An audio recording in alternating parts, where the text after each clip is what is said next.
Go live.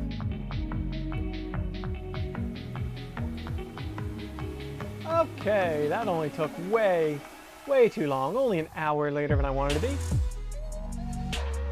Let me know if audio is sounding okay to you folks, please.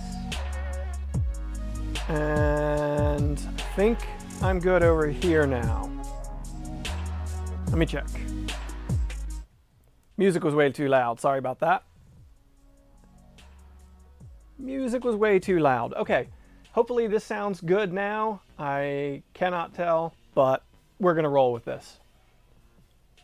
I'm here! Took way too long to get here, but I'm here. Let's check cams. Camera number 2. Camera number 1. Okay. Ay. And TikTok chat. Why do I have a big message on TikTok chat? I don't know. TikTok, sorry, you guys are kind of second-class citizens over here. I am sorry.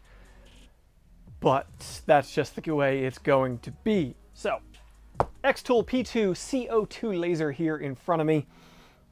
Sorry that I'm late. I had audio issues. I'm streaming from my laptop because we're in the workshop side of the studio, not my typical section of the studio. And because of that, I'm working off of my laptop, and nothing was configured on my laptop. I thought it was freaking, I don't know. I thought it was way more ready to go than it was. And everything is screwed up. But that's okay. We're here now. So let's do this thing. Andrew Rogers coming in with pew pew pew. Thank you for the super chat. Much appreciated. Let me know if there's any audio issues, folks. That was the biggest thing I was having trouble with, getting good audio. I think my video switcher, my HDMI switcher, has something wrong with the audio processing because it makes awful background noise no matter what microphone I use. So, can I open, measure the box? Sure. I just got monster in my eye. The box measures 44 inches by 29 inches by 14 inches. That's a little box, yeah. It's a little one. Okay, I'm gonna move the keyboard. And let's get to unboxing. Let's just get to this because I've already way later than I wanted to be. I'm gonna switch cameras because I'm gonna open up, this is the last thing I'm gonna open up just because it's gonna be the biggest thing and take up the most time. We'll get to that in a second. We're gonna start with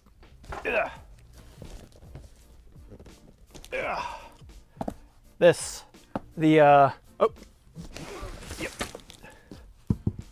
smoke eater, the smoke purifier. My studio is completely enclosed. It's got one man door to the outside, the garage door behind me here, no windows whatsoever. So I told them the xTool did send the P2 to me, disclosure. No money's changed hands. This isn't sponsored, but this isn't a cheap laser. So take that as you will. They sent me the smoke purifier to go with it because I don't have any space in the studio to fit anything else, or to work up any other setup. My entry down the basement shop has a wall close to it, so I need to start thinking about the best way to get it. It weighs just over 100 pounds, the laser, just over 100 pounds, and yeah, 44 inches by 29 inches, what did I say? Something like that. Okay, let's get this open. Yeah, they reached out to me about the laser, and I was like, we have really been wanting to add a laser to the studio. I have the xTool D1, but I'm not a big fan of diode lasers. I really wanted a CO2 laser, so when they offered it, I said, that's great, I want to check it out, but I need the smoke filter system too. So, hose, power cord. Shit, what's this? Looks like adapters. Yeah, size adapters for different hose sizes. Okay, so that was something I was curious about. Kicker that you're using the Elegoo box with another box on top of it for my laptop stand. Good eyes. Good eyes. You know what that other box is, by the way? That is an Elegoo Neptune 4 Pro with a Creality K1 sitting on top of it. That is a Creality K1 as a laptop stand. Have I messed with the Ataraxia Arts Flexible PLA? Yes, I have. Ooh, that hurt. Yes, I have. It was really troublesome material. It prints a lot faster than TPU, so that's awesome. But I had really major adhesion issues. I printed a really big, it's too far. You have a lot of printers, are you running out of space? Yes. Yes, I am. That's actually, my partner and I were discussing that this week. I don't really know how long this studio is sustainable. I might end up needing more space sooner rather than later.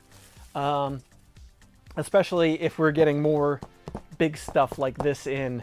Getting a laser is one thing, but getting the space, I mean, that's a factor when you're looking at a machine like this. It's like, where are you going to put it? You have to consider that. Ataraxia Flexible PLA, back to that Bryce over on TikTok. TikTok folks, by the way, we are also live on YouTube, probably a better view of things over there. It's I don't know, like, the studio is part of the house, it's our garage, so that's a big bonus. I roll out of bed, come to work.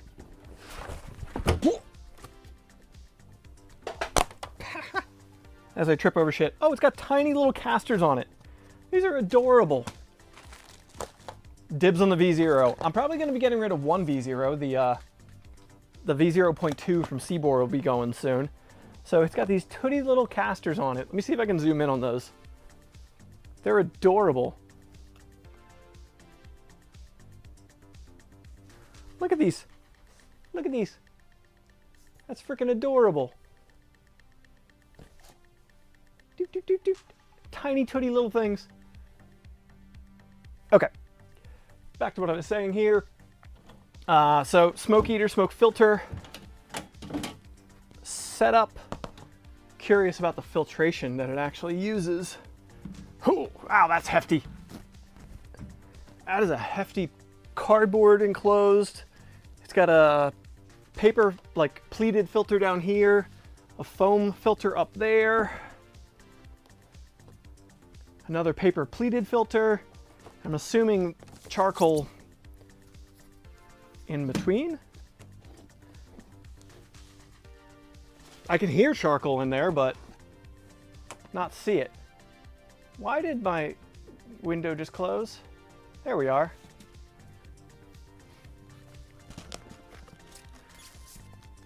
Use flexible, used, oh, this has got like a really thick material on the back side of it. 159 per replacement. Oof, that's ouchy. That's a bit ouchy, but I have a feeling we'll figure out a solution to that at some point. I wanted to have it. I actually intended to make my own. I bought a whole bunch of parts to make my own filtration system, and I should do that. Would people be interested in that? Building my own filter system for a laser dust, like fume extraction? Let me know. Okay, that's out of the way. Ugh. Adorable little wheels and all that out of the way. Why did everything suddenly close? It's annoying. OBS like minimized for no apparent reason. Oh, my neck hurts. I did not sleep well enough last night, I think. All right. That's out of the way. Oh. No, it's just a manual left. Oh, and it does come with a spare pre-filter. So the pre-filter you at least get a spare one of. There'll be a secondhand market for those. I'm sure you're correct about that. And I think this filter, I don't know for sure, but that xTool filter, feels weird talking to that camera. That xTool filter looks very similar to a couple other ones I've seen on the market, so that seems to probably be a white label product, I would assume. So likelier we'll see some aftermarket options for those in the not too distant future. We have one push ZAP aside. Yeah, we're intending this. My partner actually, speaking of running out of space, Ruby suggested my old office. I moved my office into the studio here. Right on the other side of this wall to my left here is my desk where I edit videos and do all my work, which is in the same area I film all the 3D printing stuff. She suggested I turn my old office. We were going to turn it into like a family room, but now we're going to turn it into a makerspace. And this laser is going to end up living in there. And there is one window in that room. So I'm probably going to laser cut an insert to go at the bottom of the window so it can vent.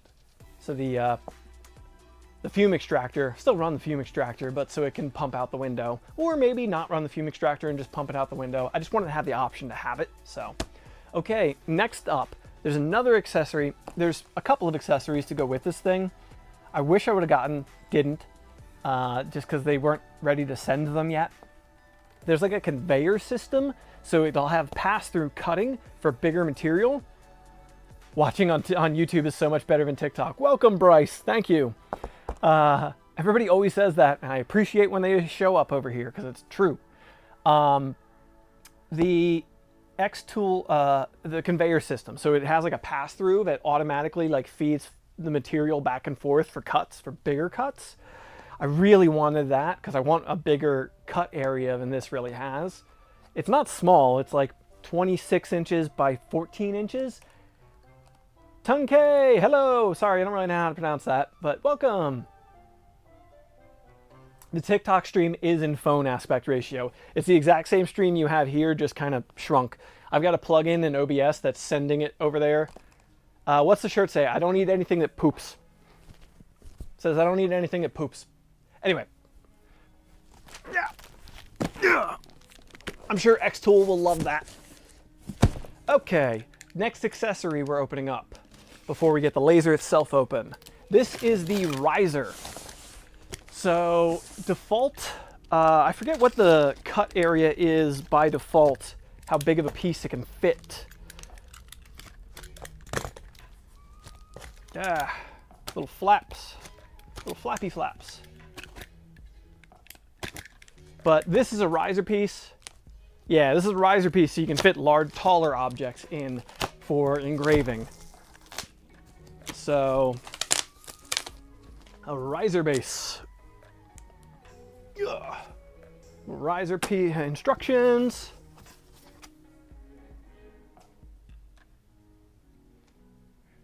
People call you Mandic instead of Alan. I mean, that's actually really common, yeah. That is really common. It's kind of a unique last name for most part, so it doesn't bother me. Oh, this is an assembly. I have to assemble this. I don't know if I want to do that right now. I'd rather get the laser up and running. Comes in pieces, but effectively it stands the laser up this high, so you can engrave on taller pieces that wouldn't fit into the volume otherwise. They did a ukulele with it. It does Z-axis curved objects, game changer. Yeah. Yeah, being able to go around curved objects. I'm really curious about the auto focusing that this has. I'm not going to put that together right now. Maybe after we get the laser out. Yeah. I'm curious about the auto focusing, how that works on this thing. So we'll see. All right, time to get this thing out of the box. The xTool P2 laser coming on in. Probably time for a new pair of Knipex. Knipex, whatever. Speaking of mispronouncing things.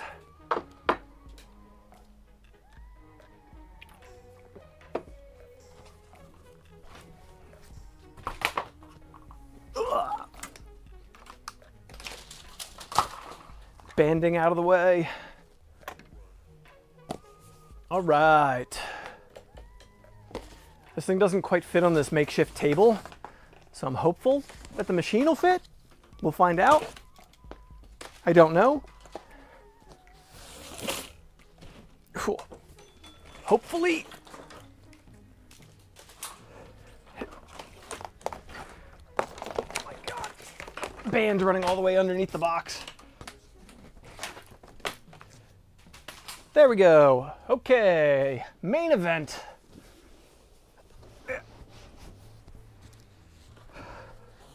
Come on. There we go.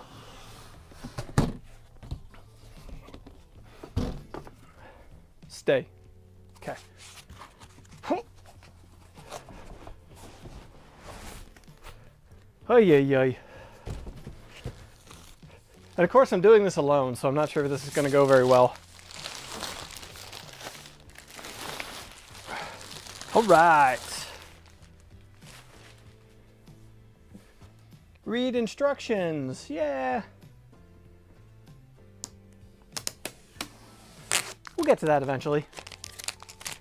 I don't normally watch or like check out anything about a product before I unbox it for the most part.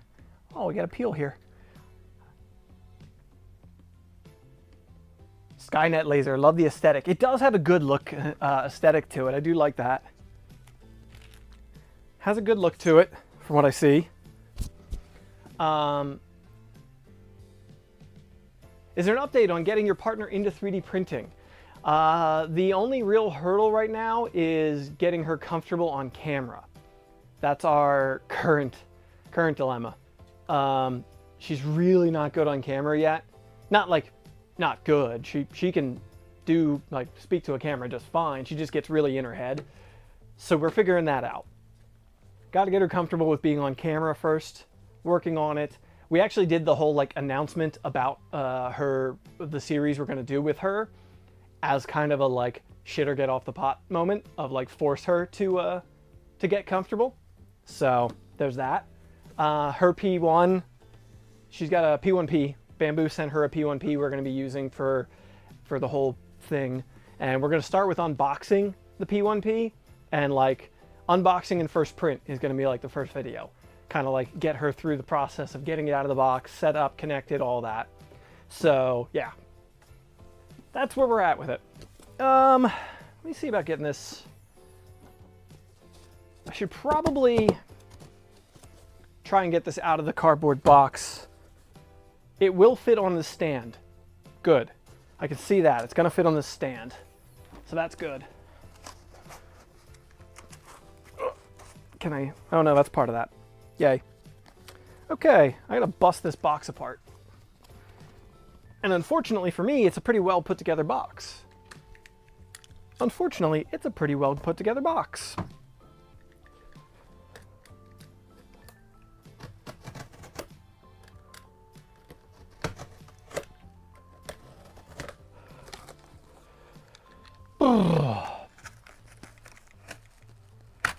I need a new razor blade. Not a pressing thing at the moment. Anyone from the xTool here? I doubt it. I didn't tell them I was doing this. They knew I was going to be doing a live unboxing, but I forgot to tell them when. So, I don't think anybody from xTool's here.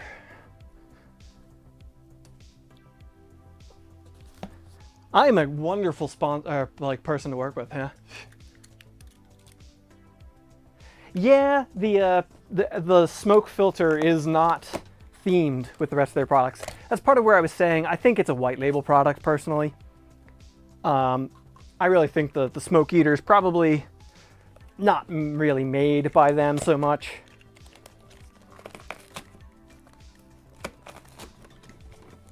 Which is fine. I don't have any problem with that, but it doesn't follow the aesthetic.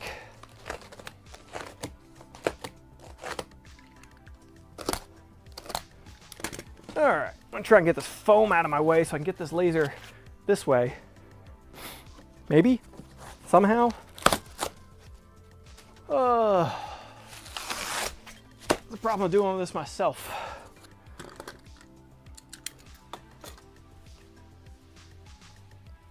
All right.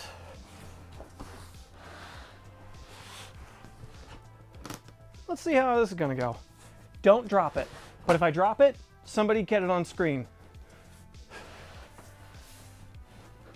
Are you going to talk about making her 2D art into 3D art? Yes. Yes, that is absolutely going to be part of the discussion of her getting into printing. Absolutely. She's helped me design a couple of my own designs. They're joint ventures with her, arguably. Don't fall. It's probably gonna hit the camera when I push this box out of the way. This is the part where xTool would definitely say you should have 2 people doing this. And I would definitely recommend that.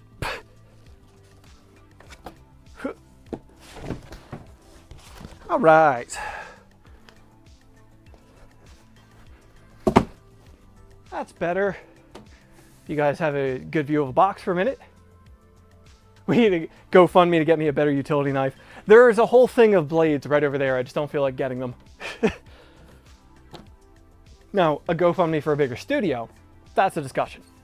Okay, now we can get things out of here. Now we can unpack the stuff it's in. This thing really does look nice. It looks the part. Looks the part. Oh, unplugged the cable. I was waiting for that to happen. My RGB LEDs behind me are plugged in. A little funnel, isn't that cute? Let's switch angles. A little funnel, fill the liquid. That's the first thing we gotta do is fill up the water cooling loop. So this thing has a water cooling loop and built-in air assist. Almost ordered a P1P, then ordered an X1. You know, I really debated if we shouldn't have gotten her an X1. But I'll let you folks have the inside track on this. The point of the whole like beginner series we're going to be doing with my wife is crafty moms and such, like people who use Cricuts and things like that, getting them into 3D printing. It's like a whole section of the market that I think would be really interested in 3D printing, but just is maybe intimidated or thinks it's too complicated and too hard. Love the shirt, thank you. So like we want to, you know, you thought I did YouTube as a side job. Nope, YouTube is my full-time gig. This is what I do.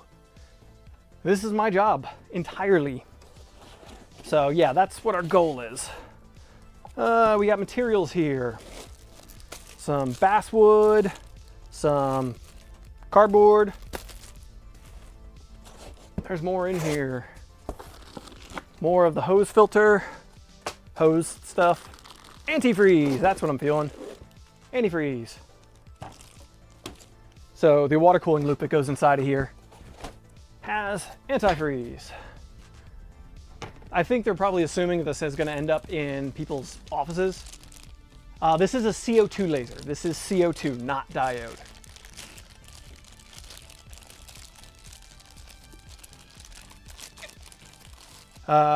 I'm a multifunction printer technician, and the look kind of reminds me of newer Sharp copiers. Huh, interesting. How much is this xTool? Not cheap. Let me pull up the website real quick and double check. My wife went the other way, gave up on 3D printing for a Cricut. Oh, interesting.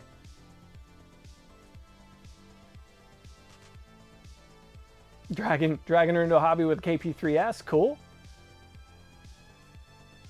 Test for square with cardboard. Before you align the laser. Oh, really? You think I should before I align the laser? Okay. 5,000, yes, it's $5,000. This thing is not cheap. For a 55 watt CO2 laser with air assist and water cooling, no additional chiller required or anything, you know, it's, yeah, it is what it is. So yeah, it's on sale right now. It's on pre-order for $4,300, but I think they're having a Father's Day sale. There should be a Father's Day sale to get it down a little bit less than that. It's closer to $4,000 for this. Definitely check gantry for square before aligning the laser. Okay, cool. I will do my best to check that out. On a stream, I don't know how much we can get done, but I want to get at least a good cut done on this thing. Whether it be cardboard or what, we'll see. But for the class that it is, I mean, you're kind of looking at like a Glowforge competitor, a Flux competitor at this scale, so pricing's not that crazy. My SO is completely uninterested in learning 3D printing, even though she has a natural talent for organic modeling. Oh, that's a shame. Mine was completely uninterested in it for the longest time. And then she just started being like, oh, that's really cute. Oh, that's like, I make her things all the time. Silly little things that I make, I give to her. And she's kind of been like, oh, a little more expressing slight interest in it. And then when she came up with the idea where she got a Cricut, and she was like, people running Cricuts, like, it's not, 3D printing is not that much more complicated than a Cricut. So then it just all came to be. I shouldn't be watching videos on lasers. That's how I got sucked into printing. Yeah. I get that. Glowforge is program locked. Glowforge is very much a bucks in with a Kyle cup. No, she's not a huge fan of the Kyle cup. Glowforge is, I don't know if it's program locked, but it's definitely, they like to keep people in their ecosystem. That is for sure. That is for sure. Not my deal. Like, this can run Lightburn. They recommend their own software, but it can run Lightburn out of the box. I know Modbot Daniel was saying the implementation's not the best out of the box, but you can do it. All right, we got to get a Phillips head out of that thing.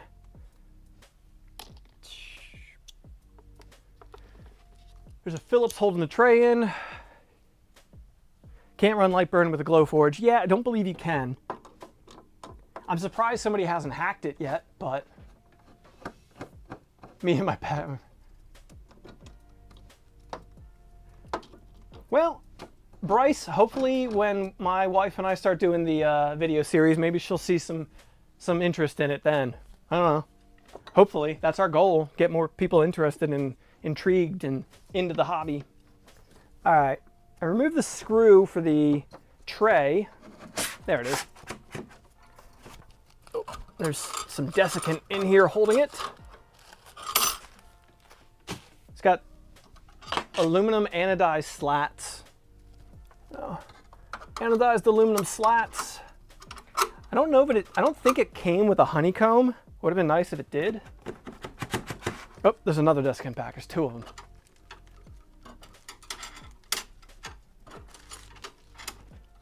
Glowforge needs a new business model. It isn't there anymore. You know, I get that, but so many companies just don't care. Lithophanes is usually a wow thing. Yeah, have you seen those new HueForge ones, which are like the layered colored, like painting prints laying flat? All right, also has a piece of clear acrylic here and more foam. Goodbye foam. So a couple pieces of clear acrylic. I'm definitely, that was one of the biggest things for me. I wanted a CO2 so I could cut acrylic. That's loud.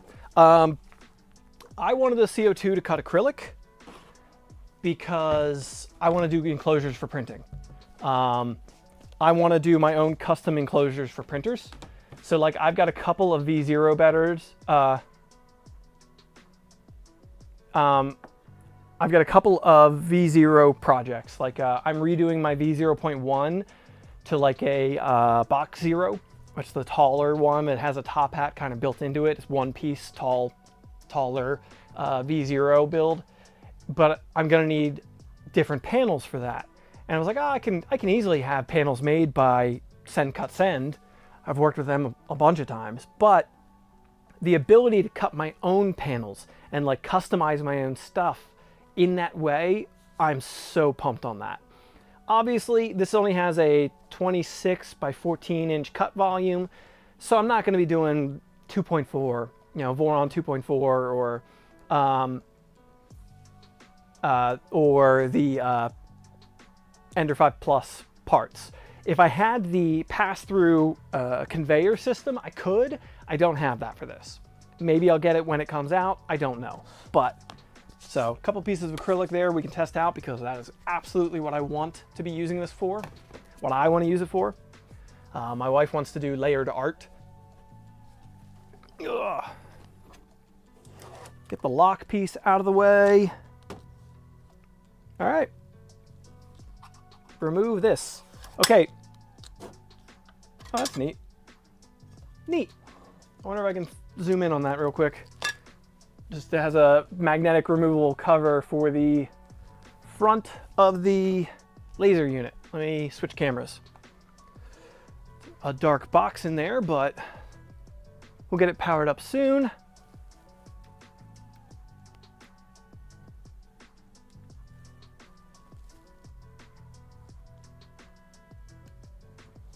So, laser unit, water cooled, and also has air assist from factory. So, awesome to see. 24 by 12 cutting areas. Yeah, so, I mean, that's good for Voron 2.4 or not 2.4, 0. Okay, zoom back out. All right, now I've got to get screws out of here because I got to fill the antifreeze. We got to remove the screws in the back here. 24 by 96. 24 by 96 with the automatic conveyor system. See, now that would be awesome. Does it have a slot in the back for larger stuff, a pass-through? It doesn't have a pass-through, but that's what we're talking about is it does not have a pass-through. It has a different setup. It uses a conveyor system that goes underneath of it and automatically feeds material back and forth. So you're not just passing material through, you're actually like feeding it like the bed of a 3D printer, traveling back and forth to make cuts or engraves on up to 24-inch by 96-inch pieces. It's not a cheap add-on, and I don't have it yet, unfortunately, but yeah. Can't run, yeah, TikTok talking about the Glowforge system. Unfortunately, yeah, that's part of why I stayed away. Full-size shop signage, and yeah. Yeah, I mean, for a machine that can do something 96 inches, there's nothing else on the market that I am currently aware of that can do that. You know, pass-throughs exist on a lot of lasers at cheaper price points and everything, but they don't feed through like that. That's more for passing through a piece of material so you can do larger sections, or you have to line it up yourself. Like that's a little different. Potentially Jay sending some hearts. Thank you. Okay, we got to get this back cover piece off. What size is that? Looks like P2 or Hex 2. Let's check. Can't reach around. This is one of the fun of doing videos and live streams is like, how do I reach into these things while not blocking the camera? 2.5. 2.5. Don't misplace my hex driver. Cheaper lasers only do up to 1/8 inch and 1/4 inch opening. Okay, so you only have so big of a slot too. That's a good point. Definite factor.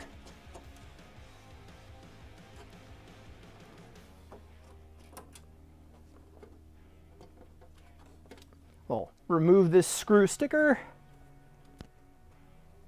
Get that out of my way. Gonna go somewhere with these. I'm not gonna lose them.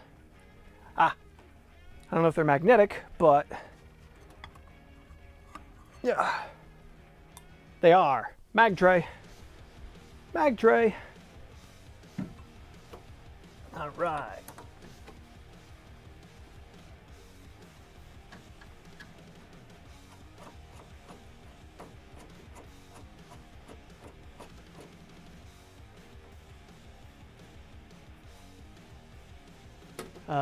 AP laser is an open bottom, wide open patented laser too.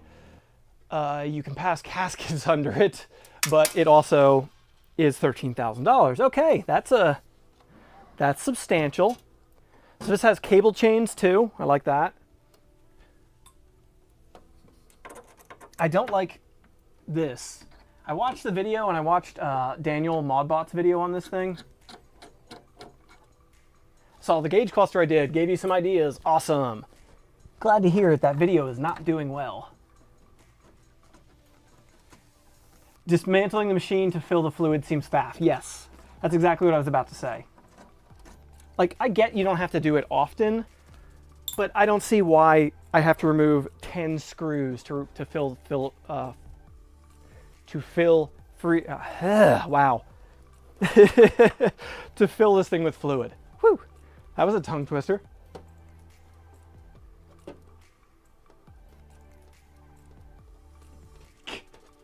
Yeah. I mean, like I say, I get this is not something you're going to be doing every day, filling this thing or whatever, but it sure feels like they could have made this a simpler process. Have the filler reach all the way to the out, or could leave them off. Yeah. I mean, the laser tube is back there, so I don't know if you want to leave the laser tube exposed all the time. This is my first CO2 laser, so I don't know. Yeah.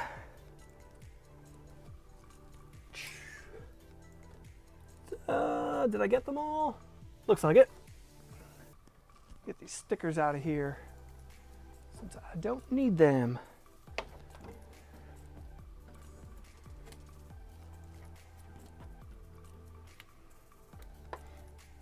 Stickies, come on. The outside casing of this thing is plastic, but it's still, I was worried it was gonna feel cheap because it's plastic, but it feels solid. Joined from TikTok. Awesome, thank you. Thank you for being here. Just learning, awesome. Okay.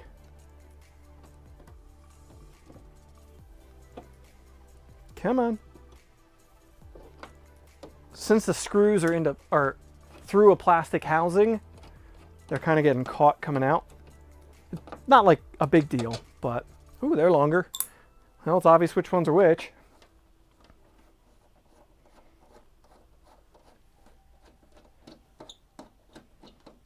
I'll spin this thing around in a minute to give you folks a better view when I get to filling a filament. Antifreeze. So, filling antifreeze. Don't skip the mid one in the open air grate. Okay. Oh, yeah. I might have missed that one. Thank you. I might have missed that one. Thank you. I watched the unboxing video, but I, only half paid attention.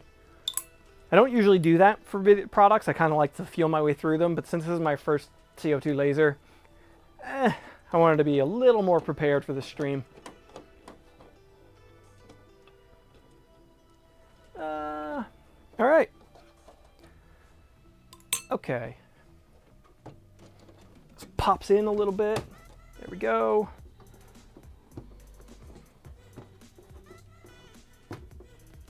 I feel like I need a frickin' spudger to get this off. They screw into metal, I believe. We'll get to there in a second. It's not screwed into plastic. It doesn't feel like. Found you through the xTool group. Welcome. Welcome. Getting the P2 unboxed-ish. They really should make this easier. Now that I got them started, these screws are probably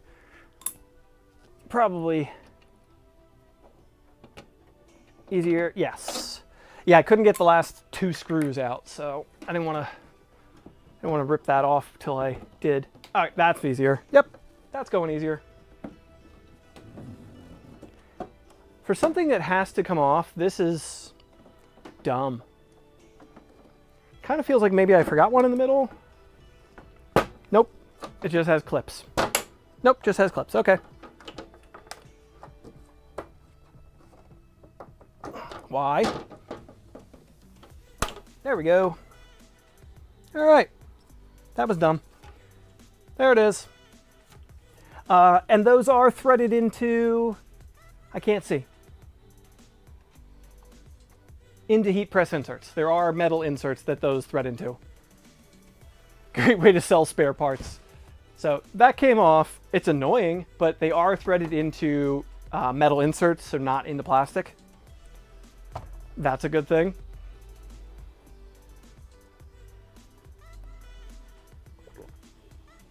Ugh. Okay. I'm gonna try and spin this thing around so you folks have a better view when I fill the antifreeze. Ah, it's not that bad. It's not light, but it's not as bad as I expected. Okay. Antifreeze fills right there. Is a bad design on the cover, absolutely. There's no way around that. For something you need to access for serviceability and for and to fill it. I mean, out of the box, one of the first things you have to do is open that up. That's silly. So that is silly. All right. We got to fill this thing up with coolant. Where'd I put the coolant? I took it out. Ah, there it is. There it is. There's a chart somewhere in the instructions, depending on where you live, how cold it gets. It could have a flap, absolutely. There's no reason there couldn't be a little flap section that just opened right over top of that filler. Like, right here. No reason, I don't see. Or this tube couldn't extend up and have a cap on that cover. Like, if they don't want people opening that cover often, understandable. They don't want people messing around with the laser tube or whatever. I can get that, but just have an accessible filler then. So, whatever. Okay. There's a chart. Oh, actually the chart's on here. There is a chart on here for depending on the temperature where you live. I'm assuming they expect folks to have this in the garage. So if it gets too cold, it is liquid cooled. That could be a serious problem for you. Let me change something here real quick. Ooh, this mouse loves working on acrylic. Comment settings. Can I flip this? I just want to flip the TikTok chat. I can't. Okay, whatever. Yeah, it seems silly. But anyway, since I'm going to be running this indoors all the time, I don't need to go crazy with this, but I am going to go like down to -20 Celsius, which should be about, what, 0 Fahrenheit-ish. That's about as cold as it ever gets in Philadelphia. And that is, like, seriously cold for us. So 490 milliliters of antifreeze to 610 liters of distilled water. And then after you run it, it looks like they're expecting another 300 milliliters of fluid after that.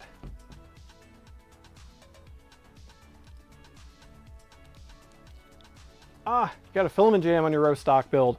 That's annoying. And unfortunately, common. Loving my content, new to the whole thing, awesome. If the whole region ever loses power like Texas did, that's fair. That's fair. You don't ever want it to get that cold in your house, but it could. It could. Okay, let's try and do this without spilling. Let's not pour. It smells like a glycol.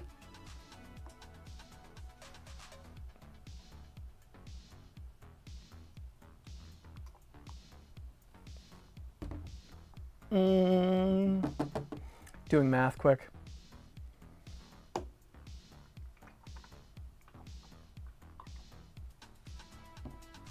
All right, that's a little over, a little more than they called for, but I'm not that worried about putting in a little too much.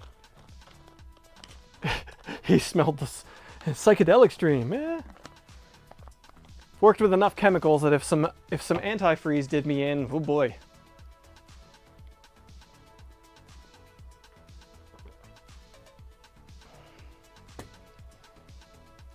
Killed your Prusa Mini too.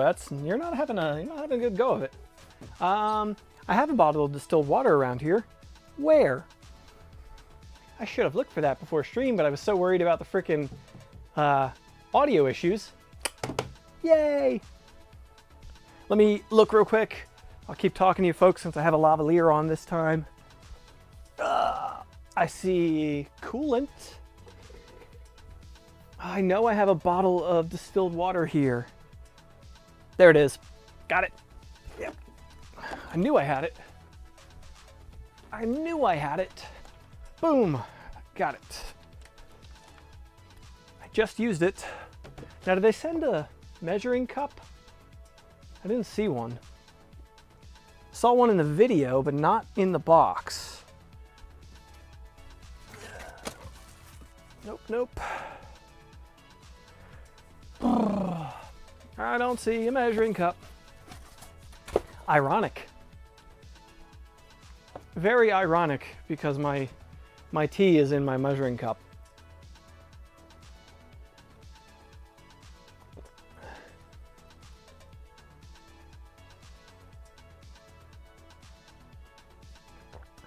Glue your nozzle glued itself to your heat break or into the nozzle block. Heat it up.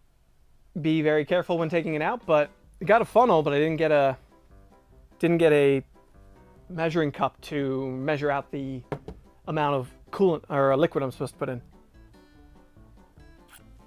So we're just gonna fill it up. How hot? I mean, I usually do like 220, 240 personally. Just be very careful.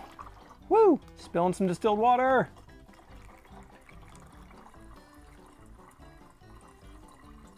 YOLO. Dumb phrase, but here we are.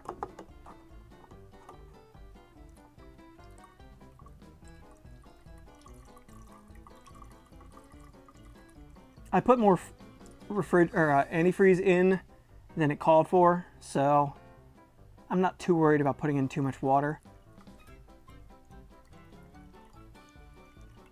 All right.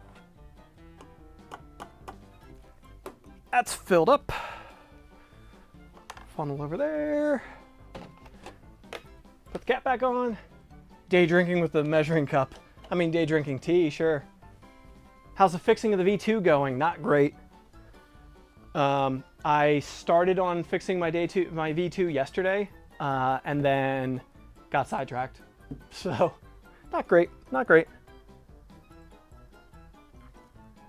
Actually, I didn't get sidetracked. It was just a bigger project than I wanted to undertake yesterday. I was up to get the cluster video, the gauge cluster video out, the 3D scan and print and all that. Yeah, I got to fill it again once it glugs down. Yeah, so I'm going to power it up in a second and then we'll do that again. I was up till 4 a.m., 3:30 a.m. on Friday night, Saturday morning to get the gauge cluster video out. So I'm loving the fact that it's underperforming right now. Whatever, it happens.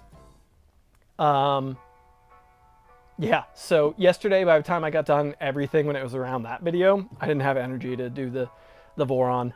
What happened to my 2.4? My Voron 2.4 has wiring issues. That was a cool video. Awesome. Thank you. I appreciate that. Everybody who's watched the video, it's overwhelmingly positive comments on that video. So I appreciate that. Thank you folks who have watched it. It's just one of those things where YouTube isn't pushing it, it seems like. It's fine. That's the way this life goes. Not every video is going to be a winner. So anyway, my Voron wiring has wiring issues. I know. People are going to say it. I know it. I use silicone wires in the cable chains when I built that. I built my own wiring harness for that machine, and I used silicone wires to do so. I knew I shouldn't. I did anyway. I'm having wiring issues. I first noticed the RGB LEDs in the Stealth Burner weren't working properly. Like, they weren't lighting up the colors they were supposed to light up or turn on at all. And now the fan on the hot end cooling fan is like pulsing when it moves to, like, if the tool head moves to the left front of the bed, it starts to dip out. It starts to dip out the fan, like it starts to lose. So it's still working, like it prints right now, but I didn't want to risk running a high temperature print on it, because if the fan died halfway through, it would be catastrophic when printing ASA. So I just didn't risk it for the video. I'm putting a can board in it. Reason you have to fill the laser yourself is because leaking in transit. Makes perfect sense. That's totally logical. I don't blame them having to fill it. Like, I totally get shipping it empty. Also, I mean, granted, they did send the antifreeze with, but I would assume shipping from China and not having a full of liquid thing probably changes the customs situation, just a guess. I don't mind having to fill it. I just wish it was more accessible. It just should be more accessible, that's all. Maybe the 3D scanners would turn people off. I was kind of wondering about that. A lot of people don't seem to care about 3D scanner content. That's why I didn't make just a video about the scanner. I wanted to use the scanner for a project that I needed to do anyway. So maybe that, maybe, I don't know. I don't care. Well, I do care, of course. It's my job. Of course I care. But it is what it is. I just like to try and figure these things out so I can know for the next video, you know, when I'm doing a video about a laser or whatever. Like, we're definitely going to be doing videos with this thing and using it. So knowing why a video underperforms is always handy to know how the next one might do, or how I can adjust for the next one to pick it up. I don't know. My Z Probe PTFE self-build broke. Then I found out my 18 gauge wire insulation started shearing. Yeah, I'm 90% sure that's what's happening. It's not just silicone. Have 1,000 hours. I don't have that many hours on my Voron. My cable chains are jam-packed full of wire. I didn't have small enough wire for a lot of the wires, so I ran like more 20 gauge than I should have, where I should have probably used 24 or 22 gauge for some stuff. So like the cable chains are stuffed full of wire completely, so I'm not surprised that they're chafing in there. Your scanning video gave you the inspiration to scan for fixing a trim piece. Awesome. All right, let's fire this thing up. Let's get where's the, that. Get this thing fired up so we can bleed out the coolant and actually get to cutting something or engraving or whatever we're gonna do. I don't know.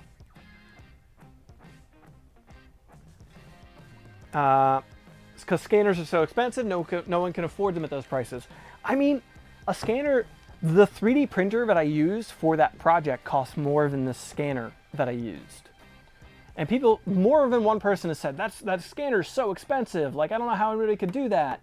But I'm like, but you're not saying that about the 3D printer. Like, scanners used to cost $10,000, $20,000, $100,000.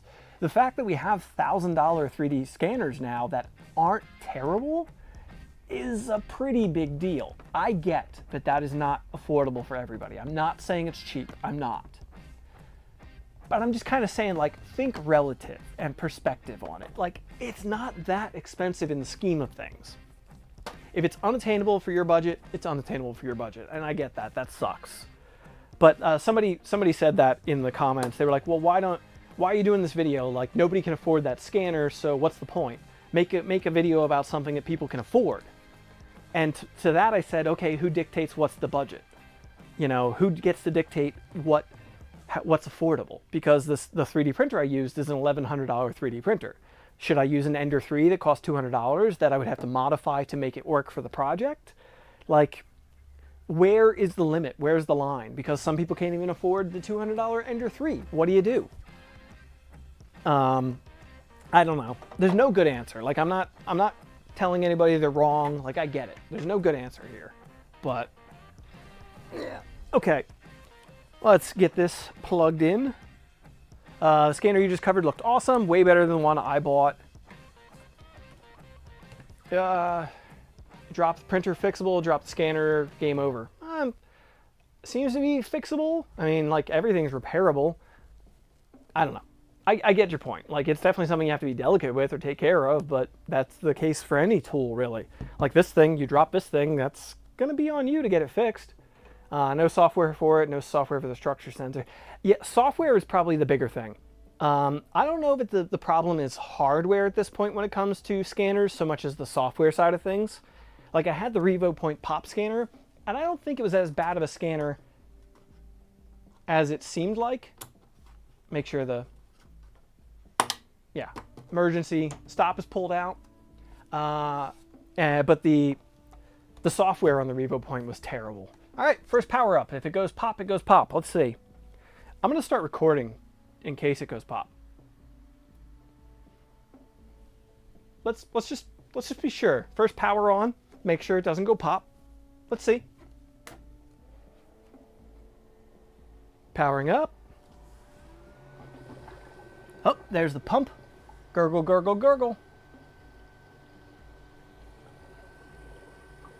All right, I can see fluid traveling through. I can see fluid traveling through the laser tube. Let's move this camera angle.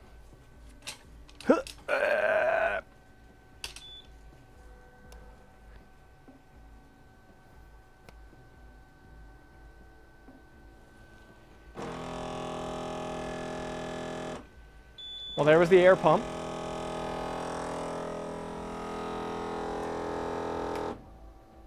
I do believe we have to fill it a little more. I do believe we have to fill it a little more. No, it's not sucked down that much. That might have been the air compressor. Hope xTool does a fiber laser soon. Don't they have a fiber laser? Don't they have their F1? I think their F1's a fiber laser, isn't it? I haven't looked at it that much. I don't... not that I don't care, but fiber laser isn't high on my list of wants, so... Oh, it's a galv... Oh, it's a IR diode. Okay. Got it. I don't know what that noise was. Hopefully, nothing too important. The water reservoir is not down, so that's a start. Oh, you know what? I think I just thought of something. Maybe it's angry about. I think I left that I left that cover off. I wonder if it has a sensor for that cover. Expensive part to replace. Yes, your laser tube has a lifespan too, so that's a factor. The laser tube would be expensive to replace. I don't know what replacements are going to cost at this point for laser tubes. They're generally not insane from what I've seen because they are consumable. Like your laser tube has a lifespan. That's why they usually recommend you don't run your laser at 100%. I took this off. I'm wondering if it's throwing an error because it's off. Okay, let's fire it up again. I like this little OLED screen on here.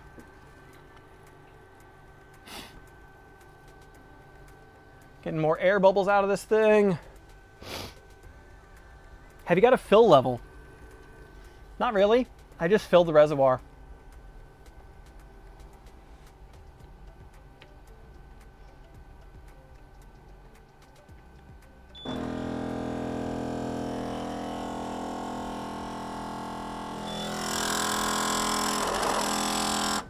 Oh, I think I know what that is.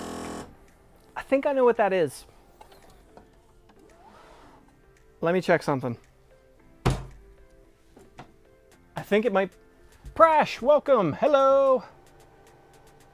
Fill it to the neck just under the cap height. That's what I did, so.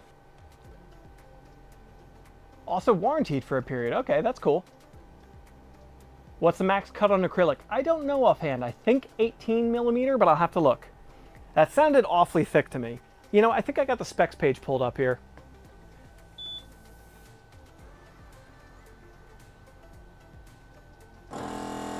Yeah. I see what's happening. It's trying to home. And it's crashing. It's crashing when trying to home.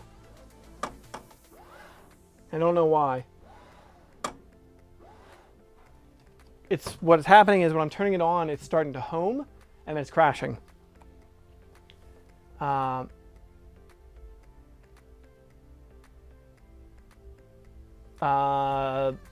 60 watts are intended to be considered consumable, 80 plus because you're not using the full power. And that's part of, I want to get an 80 watt unit I am in talks, well, whatever. We'll not go too deep. This is a CO2 laser prash, yes. I would like to get an 80 watt laser, not specifically because of the max capacity of the laser, but because I could use it for a longer period of time at a lower power level and have it last longer. So I would love an 80 watt for both the cut area and the lifespan. Avocadoli, yes, new CO2 laser from xTool. Are there end stops that aren't connected? It looks like it has sensorless homing. So I'm gonna actually check the manual before we continue too much further here. I don't want to screw up more than I already have. Okay, did all this.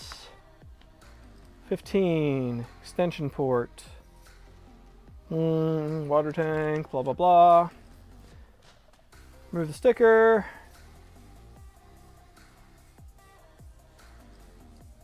Make sure you can move it properly. Moved fine. Check for cracks, fill it up, did that. Complete the first filling. Wait 30 seconds for water level. Nah, I'm not seeing anything that I'm missing here. All right, I'm not seeing what I'm missing. So,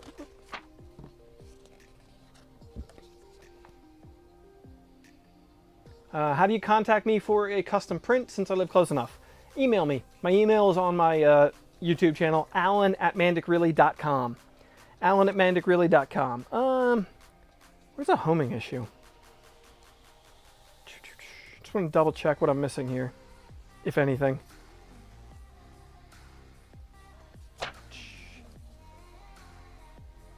How much does this cost? This is a 55 watt CO2 laser. It's on pre-order right now for $4,300. So I think there might be a bit of a discount, a bit of a deeper discount for Father's Day right now. They definitely said they wanted me to mention that, but I wasn't quite clear on it. So maybe I should connect it to my laptop to check that I'm not missing something. Hopefully this cord reaches.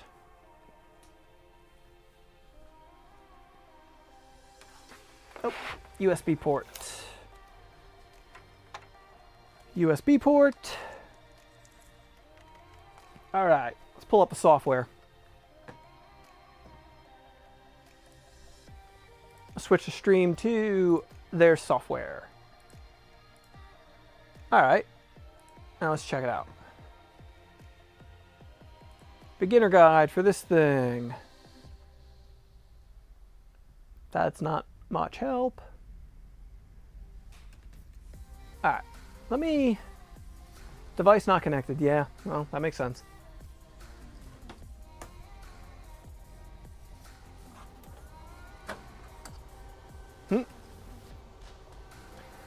I'm looking to see, I don't see any end stops that I'm missing.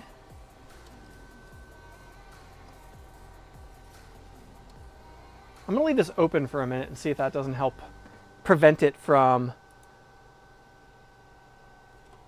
you folks can barely see me over that.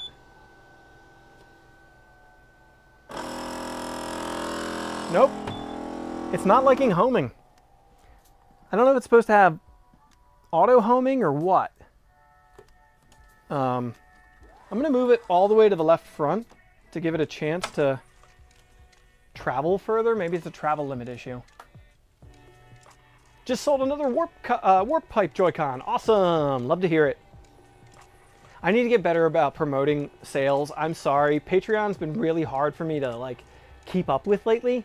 Yeah, I moved it to the right front to give it the maximum travel to work with. Hopefully that'll do what we need. Okay,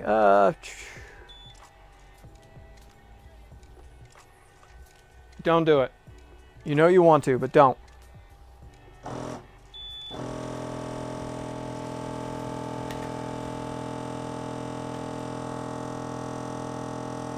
Try and connect to it. Oh. Stopped at least. Home is back left. Yeah, the tool head's at the right still, but it went to the back. I'm gonna see if I can't connect to this thing first. Can't find device. Why can't you find it?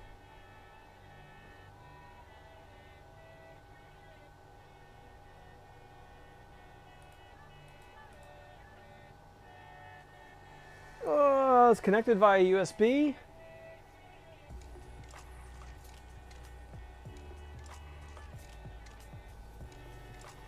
So, okay, if you could find the fix in the Facebook group, that would be great. I'd appreciate it. I'm gonna keep messing with it here. Where did my mouse go? There it is. Definitely scratching the shit out of the cover on this thing, using it. It's not, I think there's a peel. Pretty sure there's a peel. Maybe there isn't, I'm just scratching the shit out. Nope, there's a peel. Okay, cool. Check for square, make sure there's no gaps. Okay, that's a good call. Oh, the motors are active.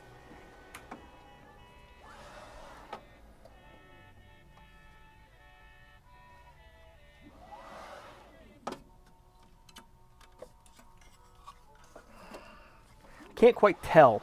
Seems to me like the left side might be... The right side is contacting before left. Yeah, it's not square. Out of square. Definitely out of square. Good call on checking that. Now, how do I adjust belt tension to... Oh, I see the belt adjuster. Okay. I'm going to turn this thing around real quick. Oh, fuck, I can't do that. I can't turn it around right now because the USB connection's on this side of my laptop's right here. There's not a long enough cord. Okay. Yeah, well. I'm going to switch camera back to me real quick. Hi. Okay. I'll keep looking at this here. Why? This is not connecting. Driver issue, maybe? I'm going to check on the website for a USB driver. Where'd I put my keyboard? Right here.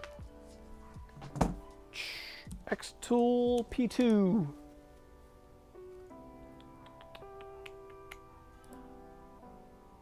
This is, I probably should have prepared better. I knew I should have prepared better, but you know. I'll show you folks the website in a second here. Yeah, I've got the design suite stuff here. Doesn't say anything about installing drivers. I'll try changing USB ports on my laptop in a second. Oop, as I move that there. Real life of unpacking. Yeah, I mean, I get that. Like, it's also why companies don't love when we do unboxing sometimes, because things go wrong. But that's life.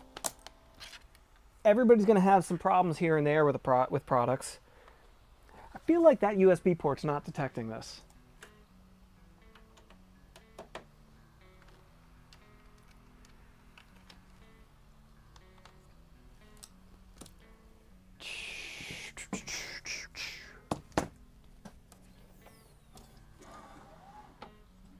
Oh, you know what?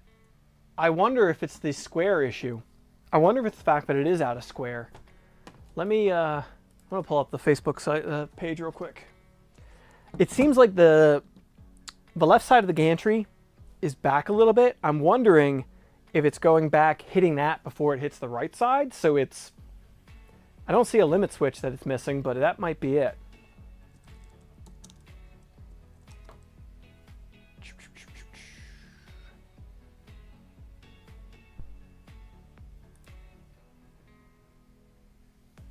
I'm not logged into Facebook, and I think I might have left the xTool group forever ago because I got sick and tired of it. No, I am in it. Okay, cool.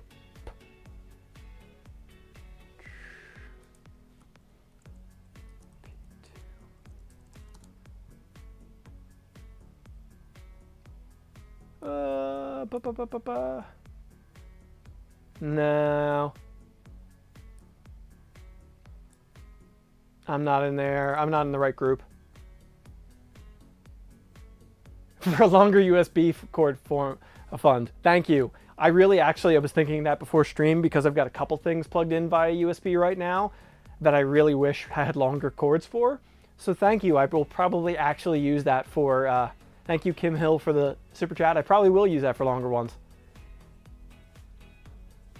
If companies think everything goes off with it, that makes sense. Device manager, I'll check that in a second.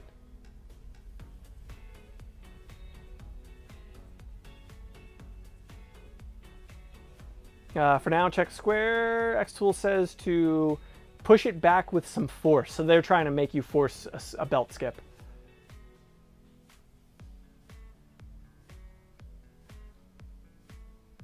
Grinding and home. Okay, let's adjust the belt tension then. Let's try adjusting belt tension. Can I move that other camera? Maybe. Let me see if I can move the second camera angle so you folks get the view in here. I think I can.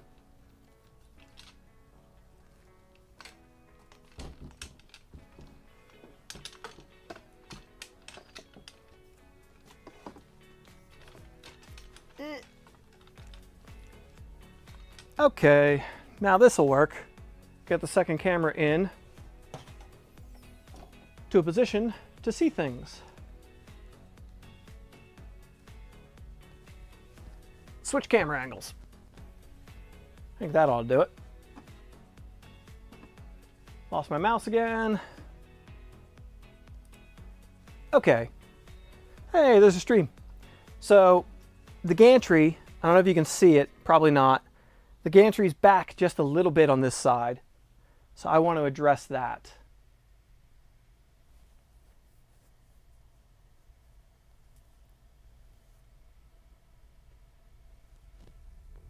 Let me grab a flashlight and see if I can't see a limit switch. It's an optical switch on the right side, so that is my issue. So the issue we're having here is my gantry is skewed this way a little bit. The optical limit switch is at the back right, and the back left is hitting the back of the machine before it reaches the limit switch. So what I need to do is I need to square the gantry up a little bit, and then it'll work. That's dumb, but it's that's dumb, but it is a thing.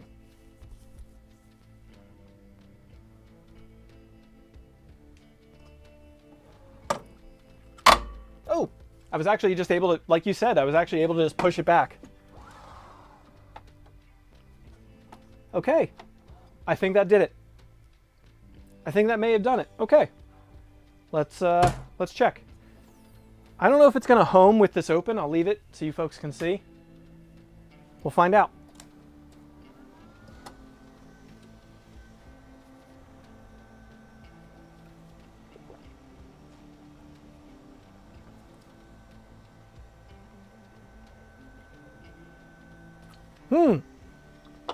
It just detected on my laptop.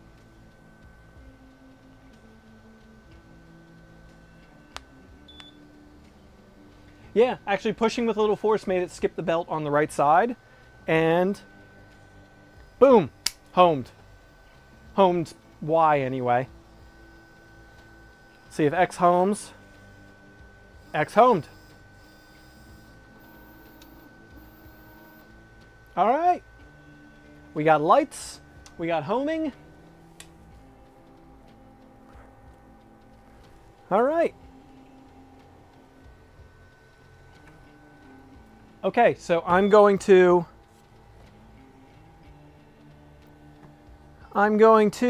head into the software again and get this thing connected. So I want to get it onto Wi-Fi so I can, if I get it onto Wi-Fi, I can turn it around. New firmware version. Well, we might as well update it while I have it connected via USB.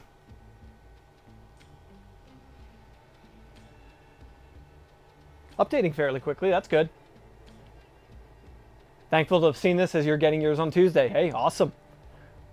I'm glad I'll be able to help to you. It really moved easier than I expected, which kind of makes sense in the scheme of things. Like, this isn't a 3D printer where belt tension is going to dictate, because belt tension has to take into account colliding on a 3D printer. If you're colliding with things on a laser, you want it to skip. So maybe the belt tension's lower than I expected.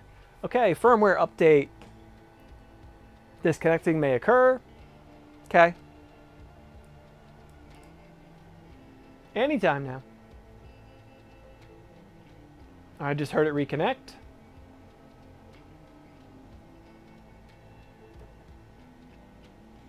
All right, what's the stream look like on TikTok right now? I don't even know. You still just see my face. TikTok stream, if you want to see the software or anything more, head over to YouTube. YouTube's got a better view. They've got more scenes and stuff. Sorry, setting up scenes in TikTok's live studio is a bitch. Okay. Rebooting. Machine is rebooting now. It says 100% complete. Do not turn off device. But it seems to be rebooting.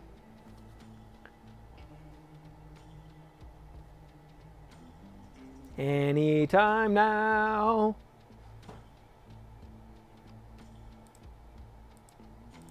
Anytime now, folks.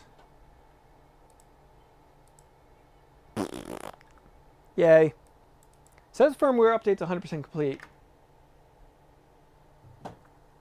And I'm pretty sure it's detected. Oh. One of the fans just kicked in, so maybe it rebooted.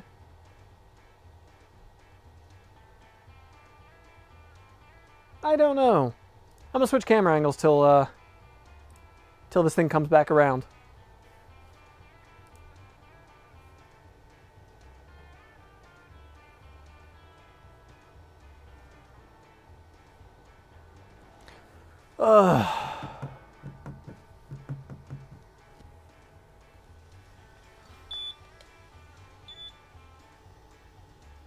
It's homing again now. Okay. It just took longer to update the firmware than I might have expected. Longer than a 3D printer. Alright, screen says successful now. I'll switch back to the software. Alright, successful update. Refreshed, awesome. Now I want to try and get this thing onto Wi-Fi. What should we name this thing? What should we name this?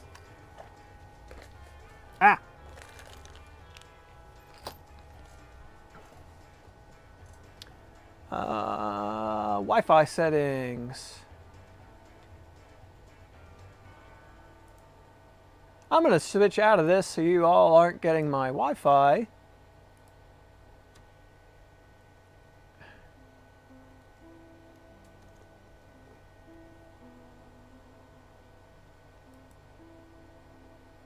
See if the Wi-Fi connects.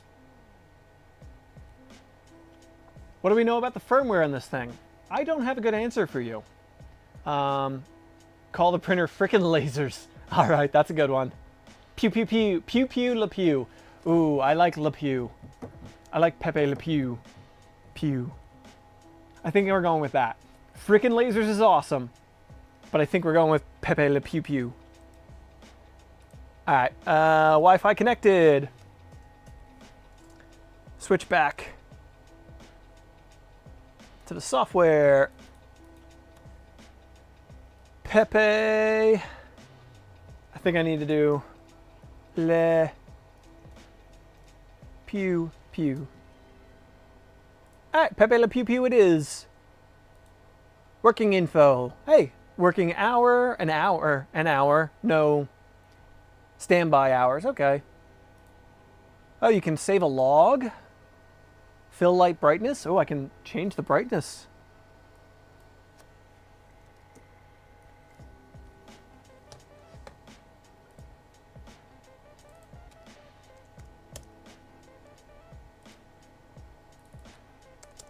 I want to check it. Oh, yeah, I do have control over the light inside. Cyclops, that's a good one. Maybe the next laser. Airflow of pump, 100% on engrave, 100% on cut. we'll probably adjust that, but optical path setup. Okay. Next thing we're going to do is an optical path setup, which is aligning the laser beam. But I'm going to turn it around and set it up in a better position so you folks can see it to do that. So let's base plate detection, smoke exhaust after processing. Cool. Okay. Let me unplug it and make sure we're on. Well, let me double check the Wi-Fi. Wi-Fi. Cool. We're on Wi-Fi. It's got an IP address, so I should be able to unplug this now. Wi-Fi. I'm going to double check that I can get it on the Wi-Fi.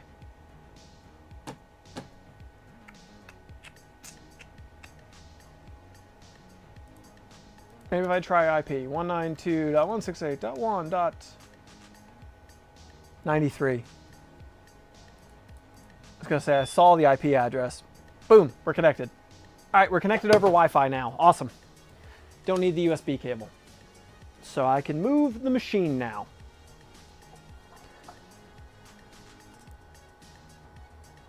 Bloop. Now I can move the machine.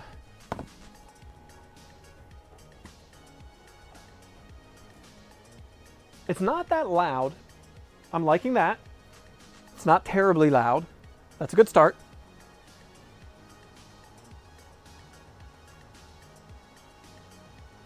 Okay, let's spin this around.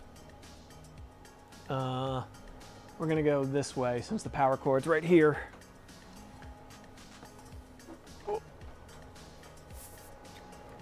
Don't unplug. At least it's light. And there's holes in this table. Whoop. Don't drop the laser. Step 1, don't drop the laser. I hit the emergency stop. Damn it. Well, the emergency stop works. That's good. That's good. The emergency stop works nicely. Ugh. Greetings from Germany. Awesome. Thank you for being here. Huge fan. Love every single video. Awesome. Love to hear it. Thank you very much. Thank you. I'm going to move the second camera angle back.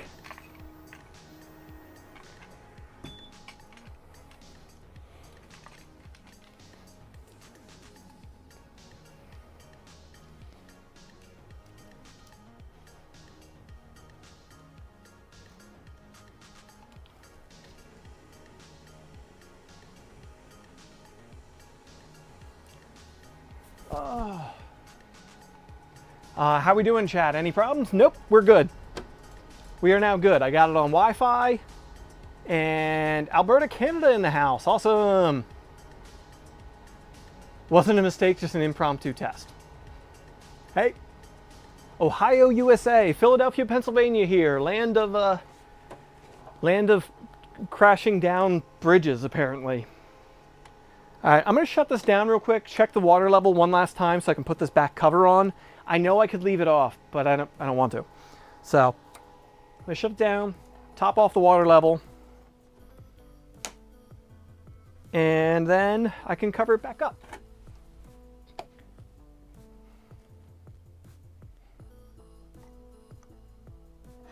All right.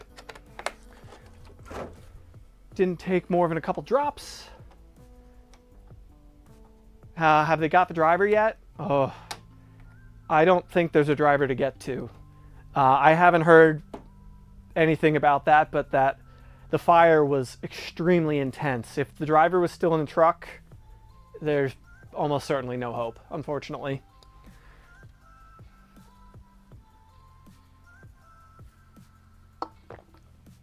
I mean, it was a hot enough fire that it caused the beams that held the bridge up to collapse on the truck. So I don't think there's much hope there for that, unfortunately. Unfortunately.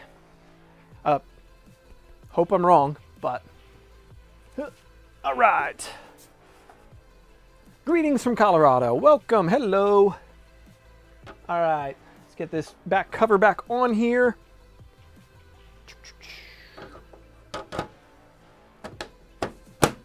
Well, it goes on much easier than it came off. That's great.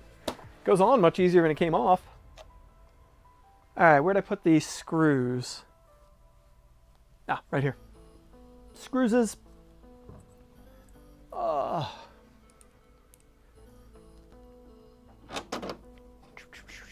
What machine are we using? This is the xTool P2 CO2 laser. It's the new xTool P2 CO2 laser. Pew pew. Make it Michael. Hello, welcome. Welcome.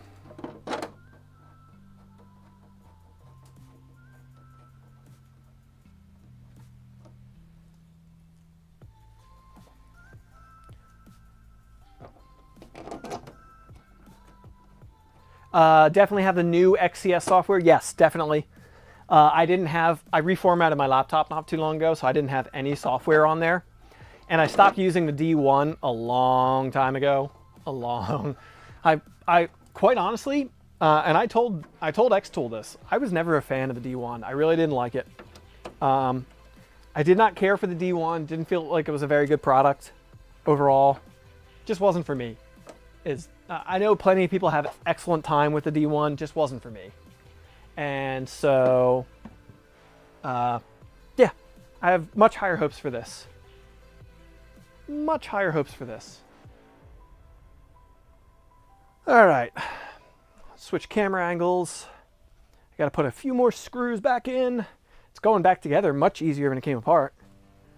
Much easier.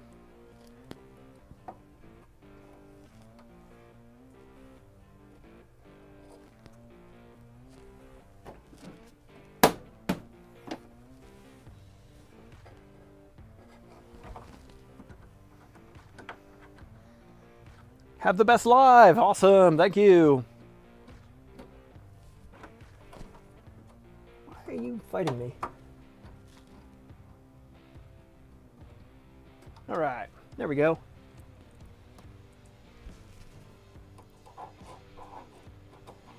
Gotta get this done, then we'll get the laser aligned and we'll get something going.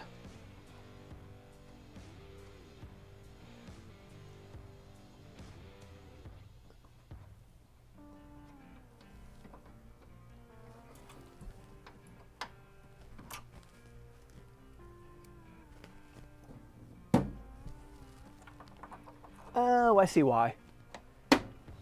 It was sitting a little popped up because the back panel wasn't entirely clipped down.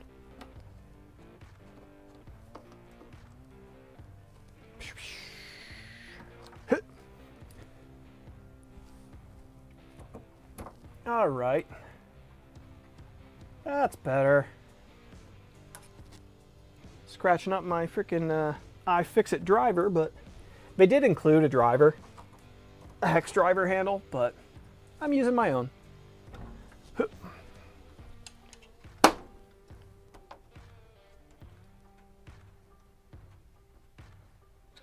Wish you luck. Started to print on a new design. Hopefully tolerances are right. Good luck with that. It's always a fun test. Always fun. But if you're anything like me, over time you start to learn your tolerances of your machines pretty well.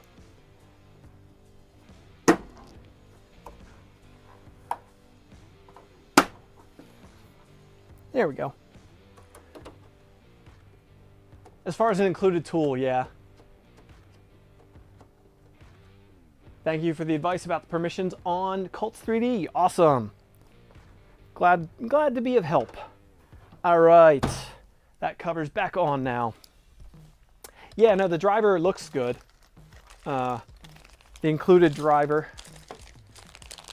is actually, oh, that's cool. So it's a little driver handle, and it's got a Phillips on the one side and a hex driver on the other side. Yeah, I mean, as far as an included tool is concerned, that's pretty solid.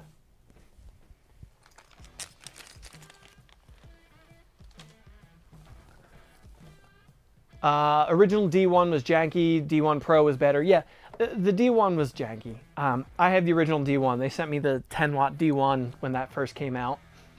The lack of limit switches. Like, that was my biggest problem. That machine constantly had issues with homing and then aligning my cuts to where I wanted them to be because it didn't home. So it was just jamming itself into the corner. It was such a pain. So yeah. Oh, Greg's Maker Corner is here. Welcome. Looks like a nice laser cutter. I have a Glowforge and might eventually replace it with one of these. Yeah, this can use light burn out of the box. Has air assist, water cooling, all that built in. Welcome, Greg. I never used the Glowforge personally, but this is my first CO2 laser, but I'm impressed for the most part so far. Had a little hiccup, a little trouble so far, but we got it worked out. It seems like they have all the features and more, yeah. And replaceable tube. That's a good point too. Design uses a dovetail, so getting the fit right can be a challenge. Totally true. I don't know about you, but what I always do in those cases... 1 second. I actually have a project video coming up soon where I did it. You know what? I think I threw it out. But what I do in those cases is print a test piece of just my joint. So like this is a project that's for a video very soon. It has a joint that clips together here. And I did a test print of just this section with the clip together portion. And before I printed all of this piece, I just printed the clip together portion to make sure that was good and my tolerances were right. And then I went on with the rest of the print. Saved me a lot of trouble making sure I got it right. It worked on the first try, thankfully, but yeah. Did I paint the Ratfink on the box? No, that's a graphic on the box. It came that way.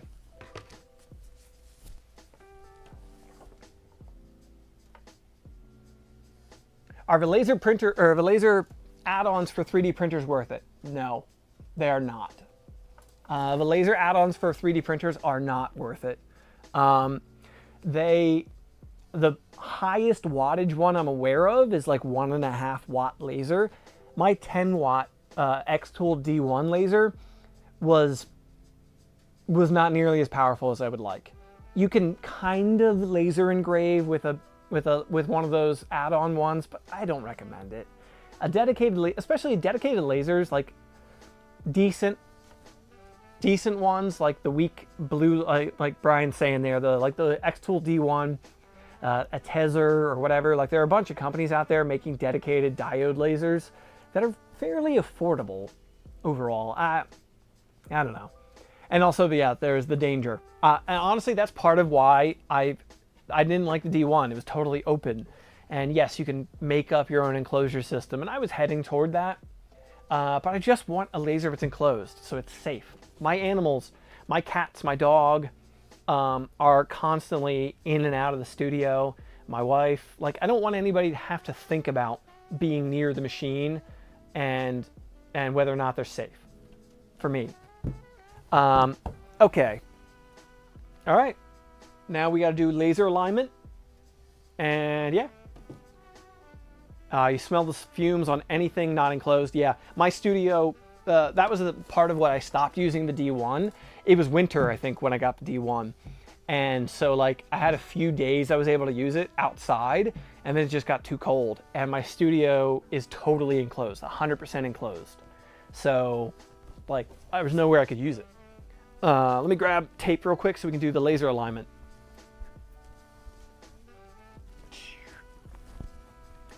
The laser alignment process is interesting on this. So, what they want us to do is the laser comes into this. Let me switch camera angles.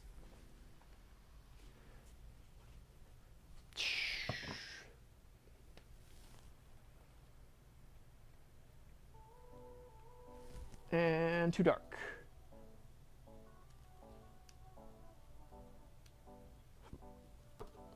Can we see that now? Not really. Brighten it up just a hair.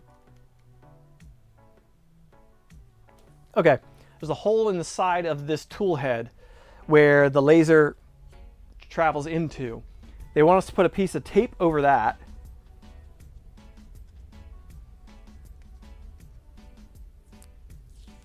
And then we're just looking to burn the tape effectively. So I gotta put a piece of tape over that. Because a CO2 laser, anybody who's not familiar, a CO2 laser, the laser unit is not here. The laser unit is in the back.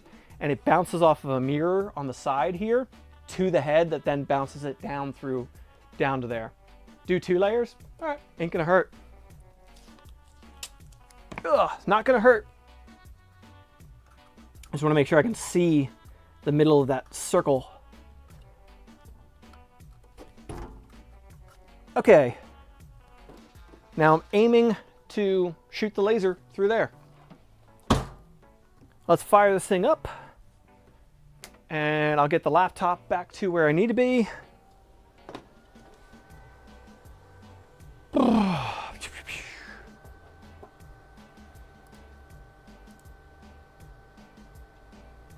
Back to their software we go.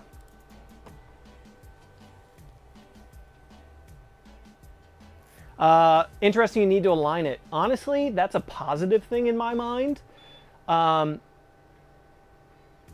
Yeah, I would say it's not a bad thing. All CO2 lasers will eventually, in some way, shape, or form, need alignment, and that's a big problem. Like I was talking with the folks from Glowforge, or not Glowforge, sorry, Lightburn, the folks from Lightburn, and they actually recommended buying a laser produced close to you. Because they were talking about how they had, like, one of them had purchased a laser that had to be shipped just across the United States, and it was shipped by rail car, and just the bouncing and jostling in the rail car caused the alignment to go off. And honestly, that's one of the things I'm seeing with this that I wonder about, is I really think that bigger, more industrial type laser alignments, it's not really aligning it. Yeah, that's the thing, is like, truly aligning it, you have to ship it to them for fixing with Glowforge. See, that's a big negative in my eyes. Like, I don't think this is aligning as you know, detailed as I might like, but okay. We got to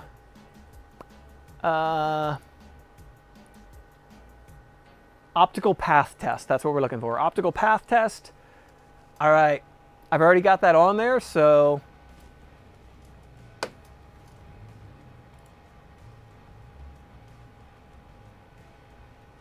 I got to move it all the way to the, I want to move it all the way over to this side.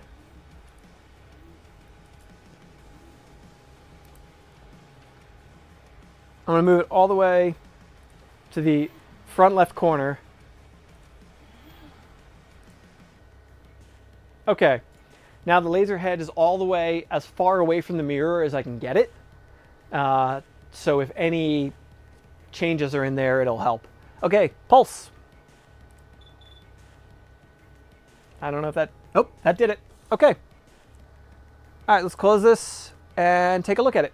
I don't know if it's locked right now. It is not. All right. So, switching cameras again. Oh, switch scenes so you folks can actually see what I'm doing. That's not what I wanted. This is. Okay. Let's move the camera.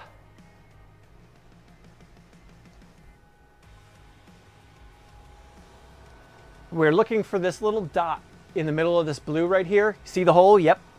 Now, that's actually in the upper right-hand corner of the circle. There's a circle right here that it's supposed to be in the middle of. It's actually, let me see if I can draw it on here real quick. You know what? I'm going to grab this camera off this tripod and show you. So, sorry if it gets a little wibbly wobbly here, folks. Wibbly wobbly, timey wimey.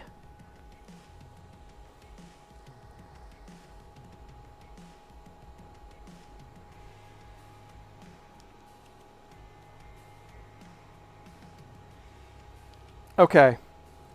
So I can't tell if you can see it there, but it's not quite in the middle of that circle where I want it to be. So I need it to be a little more down and to the left. So I need to adjust it now. Okay, camera back on the tripod. Sorry.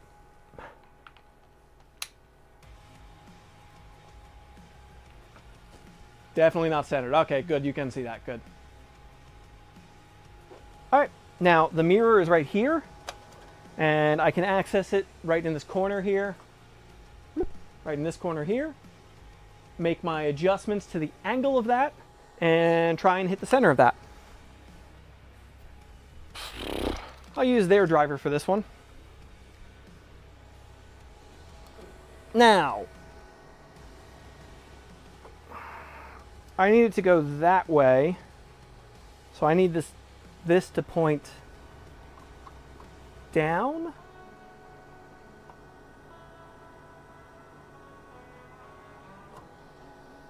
Down. And that way.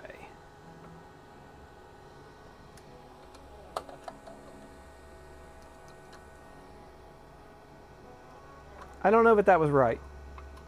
We're going to find out. I'm sure if I looked at the instructions, it would probably tell me. So, all right.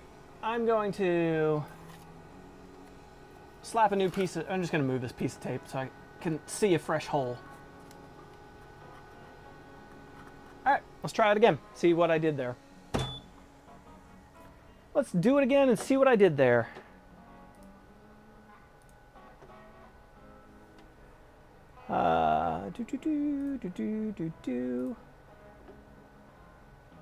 Settings, test, pulse, pulsed, okay. Now let's check if I totally screwed it up. Tiny adjustments are required. Don't worry, I went really, really far and way too far. You're right. I went way too far. I'm now way down here. Let me switch camera angle, sorry. See. Yeah. I want to be here. I'm now down here. I went way too far. I went the opposite corner now. Yep.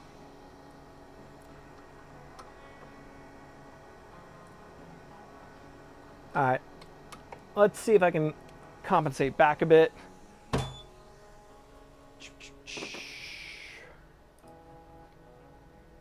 Settings.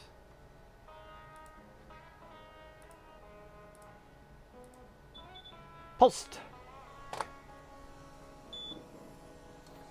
Hey, now we're better. Still not where I want to be, but we're a lot better.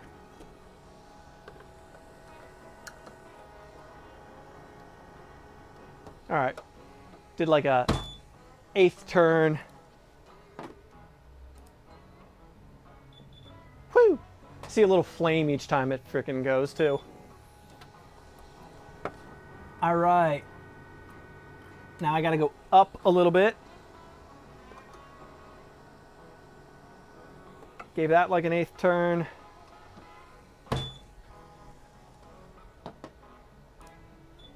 Pulse. Getting closer. All right, now I think I'm almost good top to bottom, but now I need to bring it that way just a hair. So, I'm gonna put some fresh tape on.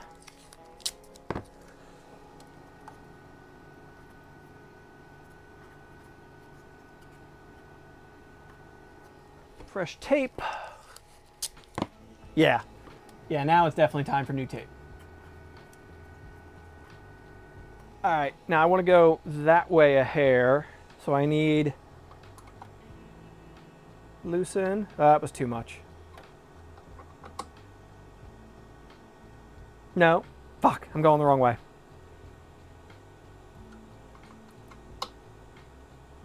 I know the guys at, no, am I going the right way? Let's double check. I'm going to adjust this and check where I'm at. I know the guys at, one of the guys at Lightburn, when I talked to them, were saying that like,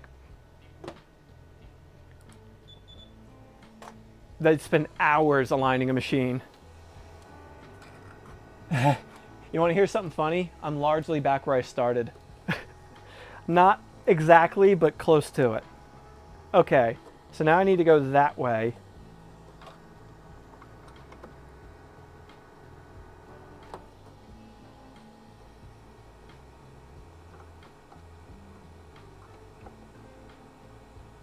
Okay, should probably change the tape, but I'm just gonna... What's the Elegoo box down there? That is a Neptune 4 Pro. Poof, poof. Too far now. I need to go back that way. Okay. Probably should do fresh tape, but let's see.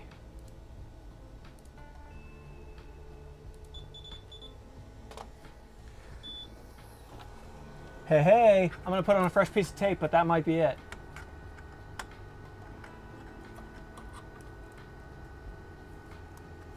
Despise this, but it is simplified versus other lasers. No, I totally see that.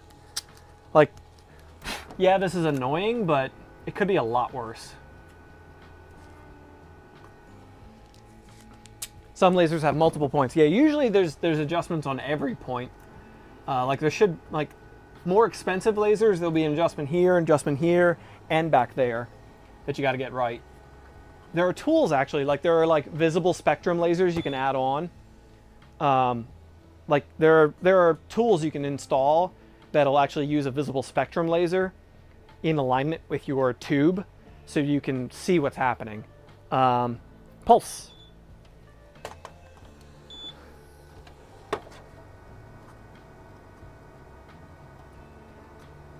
I don't know if it's perfect, but I don't think I'm going to mess with it any further right now. It is like so close. Let me see if I can show you folks.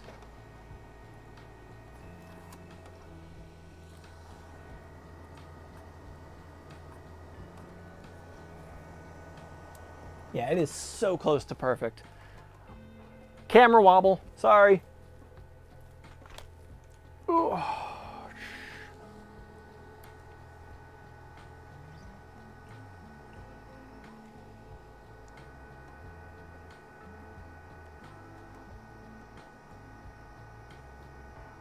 If it's not perfect, it is darn near there, so. All right, time to get it up and running. I think we're pretty much ready to cut something.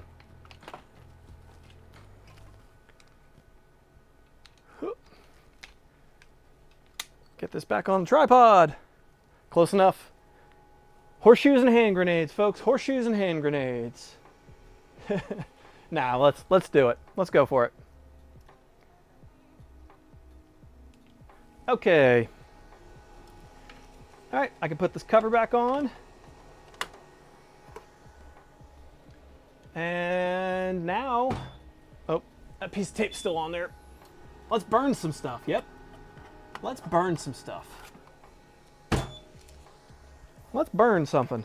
All right, I'm gonna get the air filter hooked up because like I said, my studio is very enclosed and I don't want to make that mistake before I start some fire. I don't want to make that mistake. I've got the filter. Let's use it.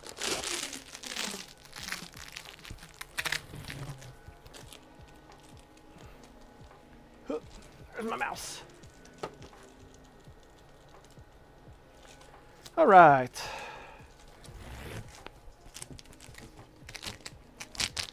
Exciting to watch. Yeah. Let's get some fire going in here. That'll be exciting. I kid. We're not starting a fire. I'm pretty sure this does have flame detection. I fell into a burning ring of fire. Oh, geez. Don't jinx me. Don't jinx me. All right. Got this tube to put on it.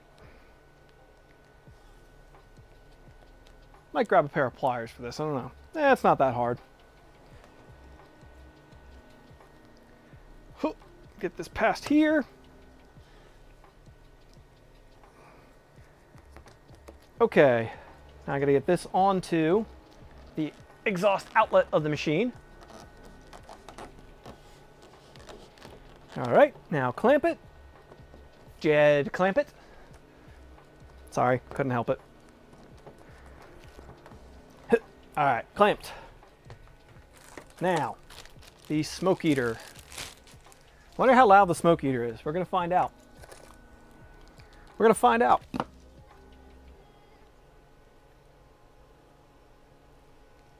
We are gonna find out. Hoop. Tied a knot in the cord. All right, smoke eater.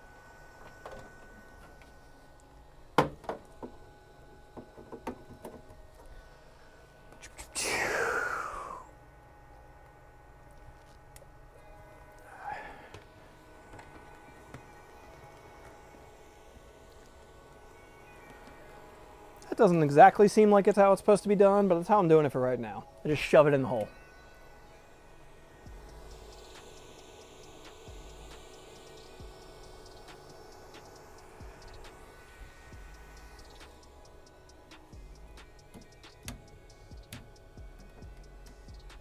That turn on or not? I can't tell. It's either very, very quiet or it's not working. Let me try another plug on the squid that I have it plugged into.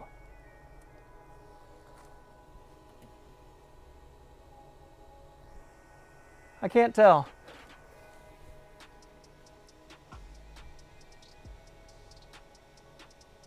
We're unboxing a xTool P2 laser. That's what's happening here. So the smoke eater, I forget.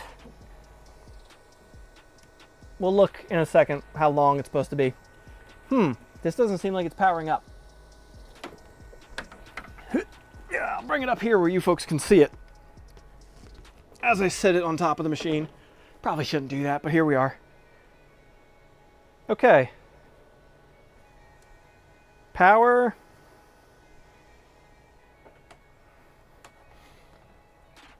Have it plugged into a squid. Probably not the greatest idea. Looks exactly like the Glowforge filter. Yeah, I'm pretty sure these filters are white label.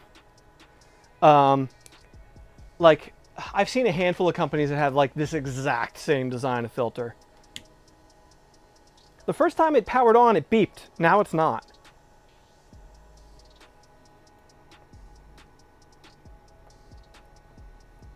Let me try.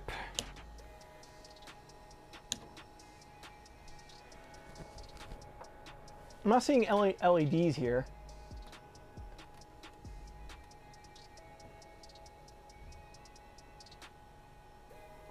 Yeah, I'm not getting anything. Okay, let me try a different cord. I'm plugged into a squid. I'm wondering if that's not a problem, but I'm also plugged into the same squid for the unit. So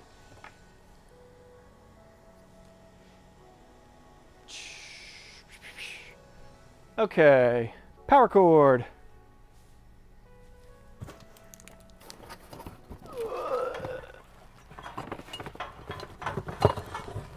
Try a different extension cord.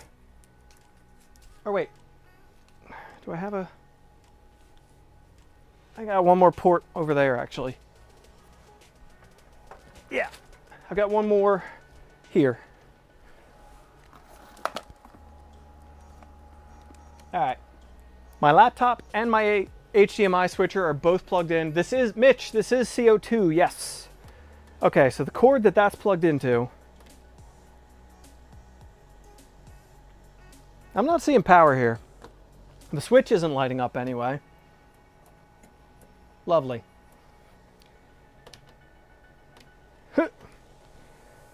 Let's get, I'll check the fuse. It is a fused IEC connector. Maybe the fuse popped. Maybe the fuse popped.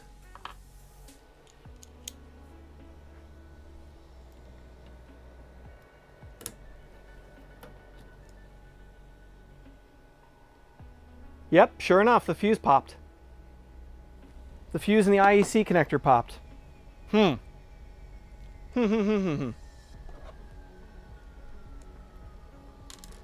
But it does come with a spare fuse, so that's good.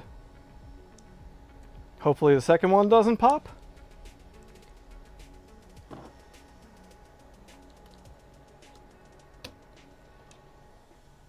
Yeah, sure enough, that is full on popped.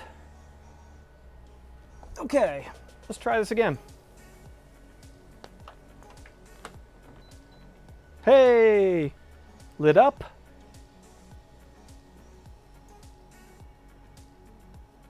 The 3D scanning is not a light burn feature. You're correct. That feature, as far as I'm aware of, is only through xTool software. I'm pretty sure. Okay, I think maybe I turned the fan up too fast on the initial launch. I don't know, on the initial power on.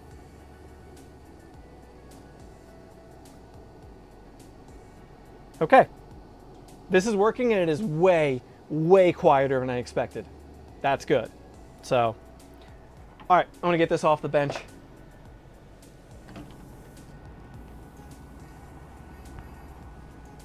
Yeah, this filter is way quieter than I expected. That's great.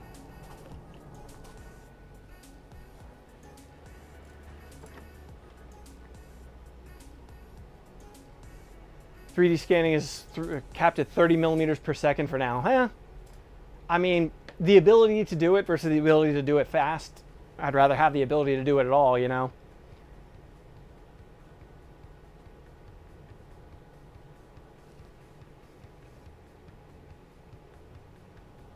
Having both is what most xTool people recommend. Awesome. I don't have Lightburn at the moment. I had a free trial of it. Maybe I'll reach out to those folks and see if I can't get hooked up with it. Or just, you know, just buy it, pay. They're good folks. They're really nice people, so. You have to really find the right place to sell things. That's the problem with a lot of this stuff. Just selling on Etsy, you're a dime a dozen sometimes. But you might be the only person who has a product. There's no good answers. Okay, I think we're ready to burn some stuff. What do we want to burn? Let's do simple first. Let's start with some cardboard. Super simple. We'll do like a square on some cardboard or something before we get crazy. Cardboard. How do I get into this? Here.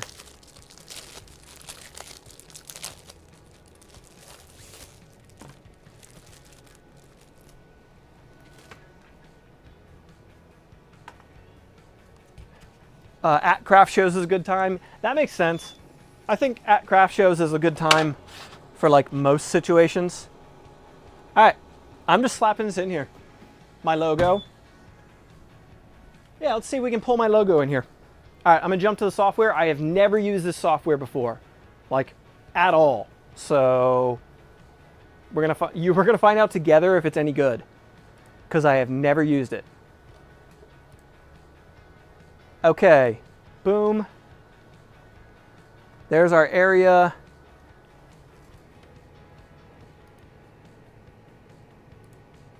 Is it not refreshing? Because I got a freaking piece in there. Let me check. Settings. Lights at 100%.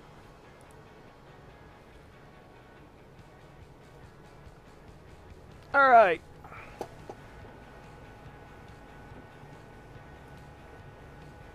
Cardboard, where's cardboard? 3.5 millimeter cardboard. All right.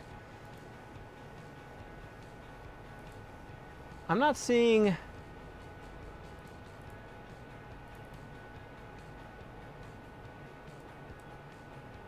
Let's pull in an image quick.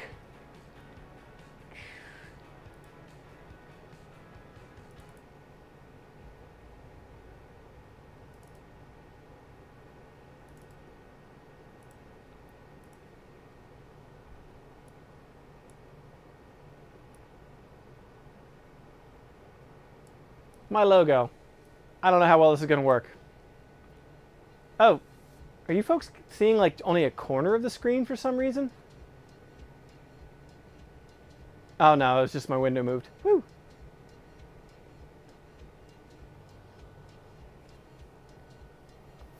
All right. So never used this before. I'm not seeing the piece of cardboard I put in here though. So let's home this thing.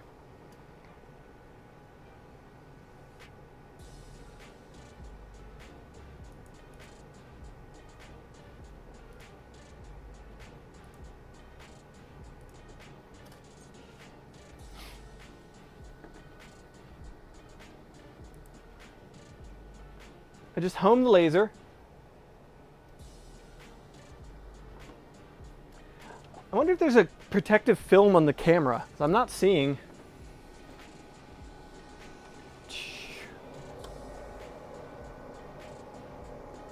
Nope. There's the camera. This camera. Where's that laser coming from? That upper left-hand corner.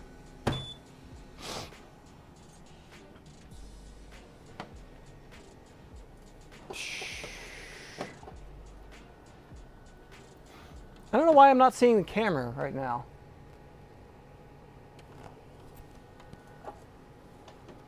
Oh.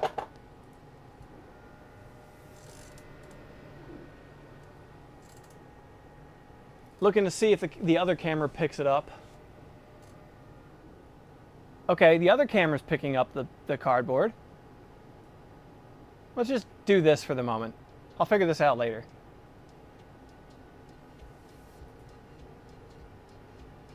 Save. Let's just do an engrave, will we?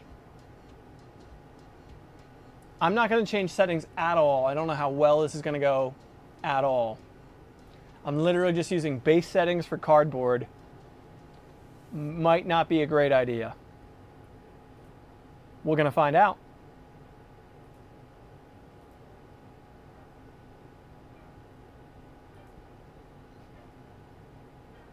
Okay. Sending file. Okay, it's sent to the machine. Now I can hit that button to start it. I'm going to grab that camera real quick and point it through here so you folks can maybe get a better view. Let's do a peel quick.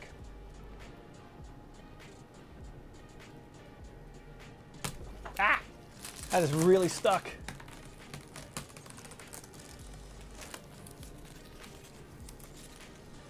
Whoa. Ugh. Ooh. Okay, moving camera angle. Second camera. Ooh. Beep.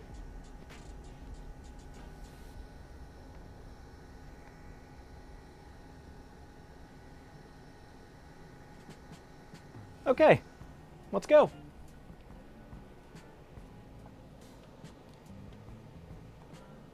And away we go.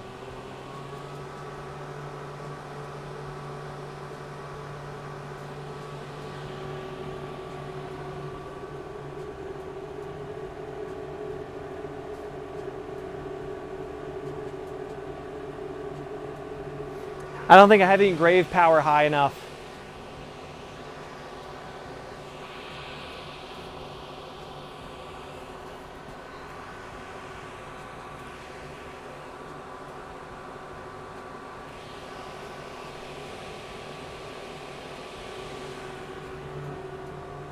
It's engraving, it's just really faint.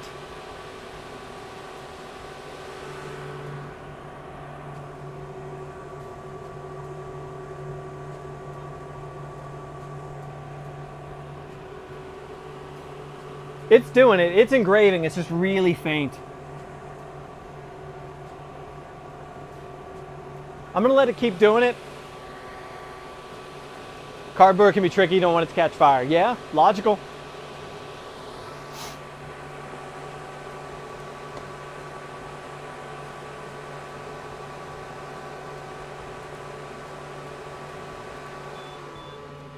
All right, canceled.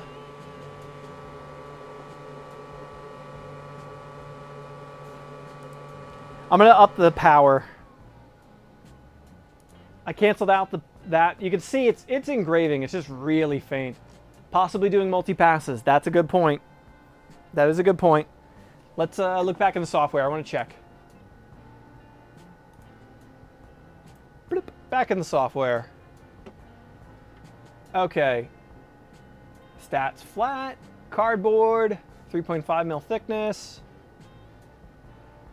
That's the preview. Where are the settings? Okay, there we are. Engrave. Passes. Nope, single pass. Should I slow the speed or should I up the power? Power, we're currently at 15%, 400 millimeters per second. Default settings that were just here. I didn't adjust anything. I should probably pull up a reference and see what they recommend, but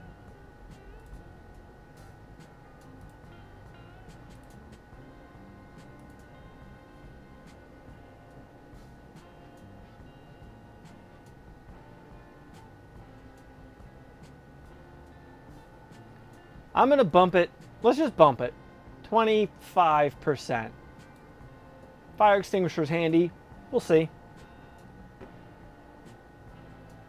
Let's just see. What's the worst that'll happen? Sending file. All right, let's try this again.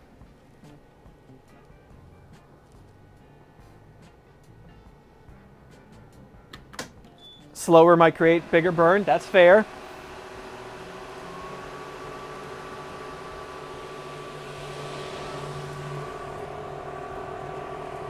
I mean, it's definitely darker already.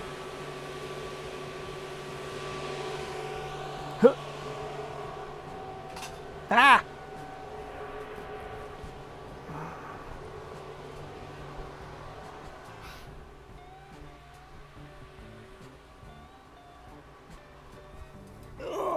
Grabbing the fire extinguisher. Handier. Keep it handier.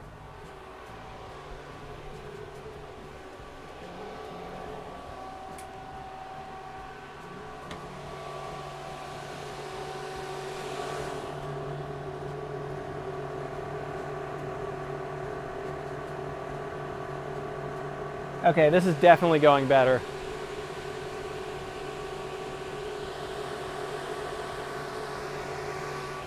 Definitely going better.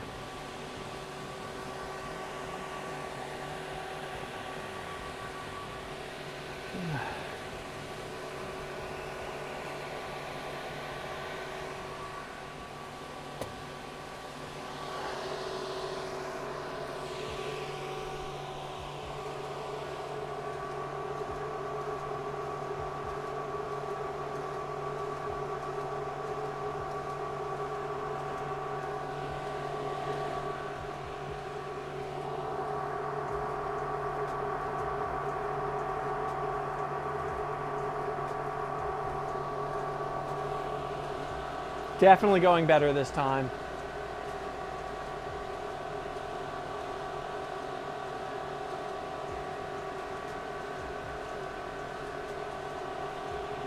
It's not flaring up. I didn't see a flare up.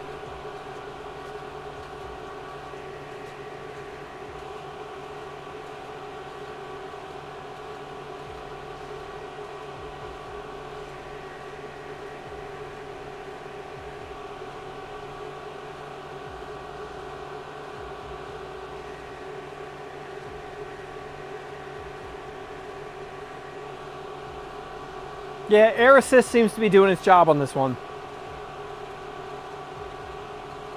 Even through the filter, I can smell a little bit going on here. Nah, I think it's a trick of the camera and the laser, the way the laser's shining or something. Oh, I kind of see what you're seeing now. No, it's just a laser light. Maybe it's just right on the edge of flare. Now we're doing darker area.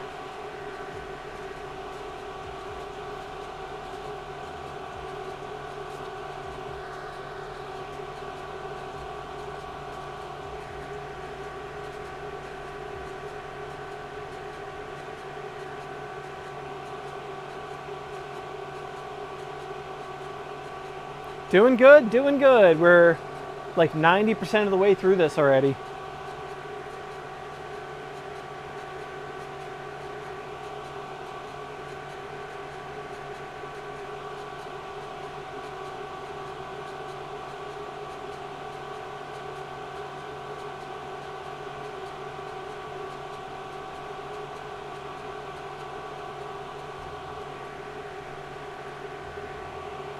Hey, and we're done.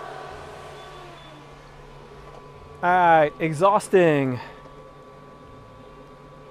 I'm gonna switch cameras. Bloop. All right. Yeah, let's pull up the website. Let's look at the website real quick, together. Let's look at the website together. I've got the website pulled up. Boop, boop, boop, boop. I'm gonna pull it up for you folks real quick. And switch scenes so you can see it. Okay, website. $4,400 currently. $4,400 for this thing currently, but there's a Father's Day sale of some kind. I don't know if that is the Father's Day sale or not. Not 100%. With the automatic conveyor thing, with the riser base, the smoke purifier, everything. So that's the smoke purifier, the riser base, the conveyor system, which is like probably the most expensive addition onto this. That's $6 grand. So not cheap at all, but I don't know. It's got a lot of features going for this thing. If you're looking to sell things, if you have a use for it, it's definitely not like just cause money, that's for sure. Definitely not just cause money. Okay, let's get the get my logo out of there. Let's get my logo out of here. Switch camera back so you can see this.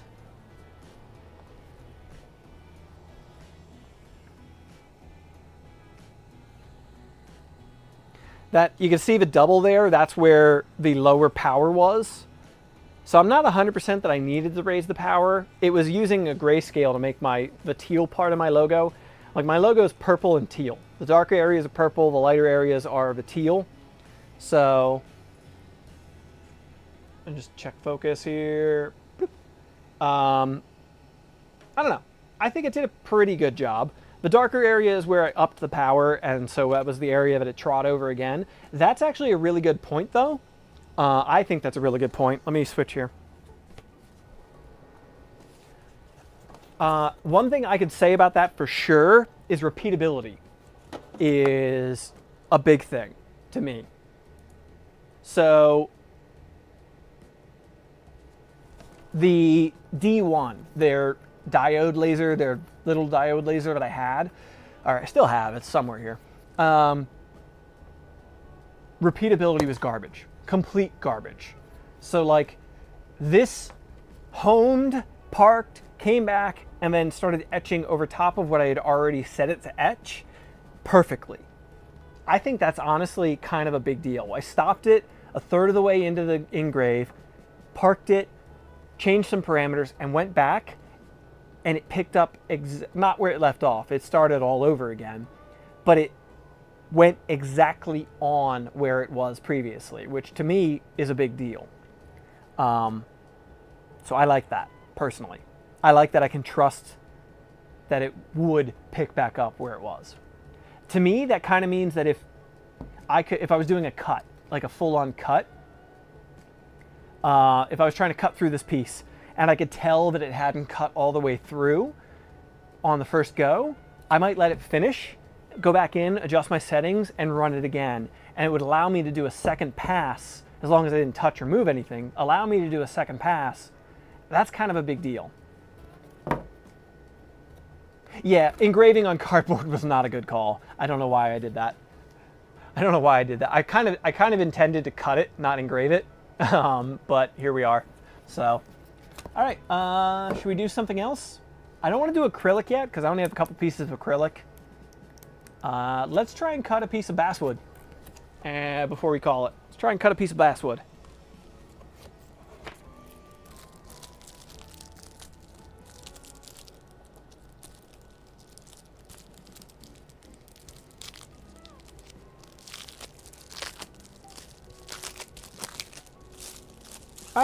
basswood. Or we engrave it. I don't know. We'll figure out. I don't know. We'll figure it out. Let's drop this thing in here. It does have a lid lock, by the way. It will lock the lid down during operation. I've just been opening it between when it is locked. All right, I'm gonna get back to the software.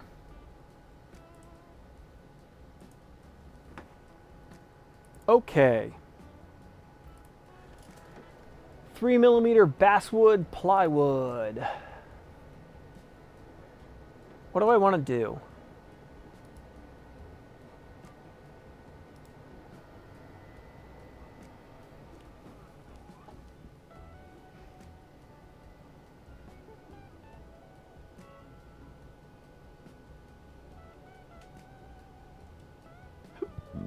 All right, I see the plywood. I don't know why I'm not seeing the overall camera view at the moment. I'm gonna have to figure that out, but I'll do that off stream. I'm just gonna pop this out of here. Can I switch this to? Yeah, because it's grayscale, I can't outline. Can I put a stroke on this? Outline. Okay. Vector output. Cut. 100% power, 30mm speed, 1 pass. Okay. Let's see my preview. Okay. I should probably put the clamps on it, but I'm just gonna YOLO it. Okay. I don't like that it's not giving me a time estimate. It's not giving me a time estimate at the moment. Oh, TikTok chat, I lost you there. Sorry, folks. Okay, it has uploaded.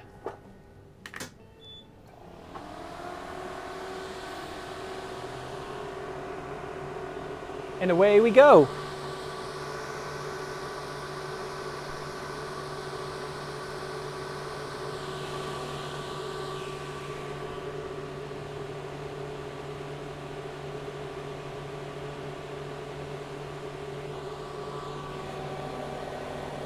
Okay, we're doing the engrave first. First it's doing the engrave of my logo, and then it's gonna come back and cut it as far as I'm pretty sure.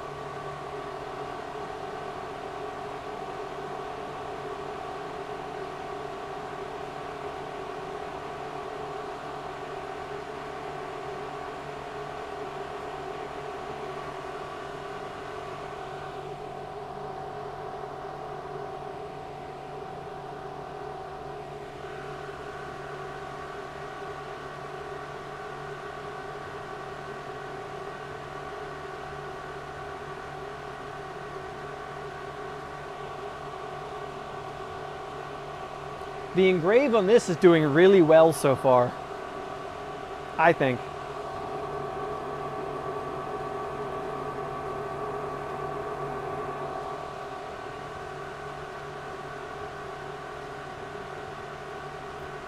Engrave, score, cut. Awesome. That's what I want. Exactly what I want. Exactly what we're hoping for.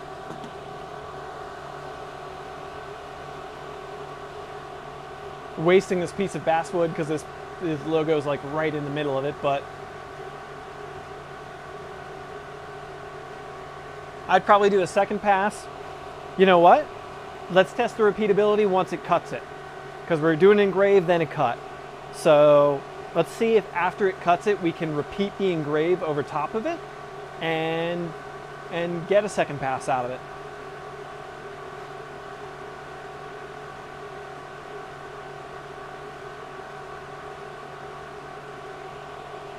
Yeah, that'll show us a lot, I think.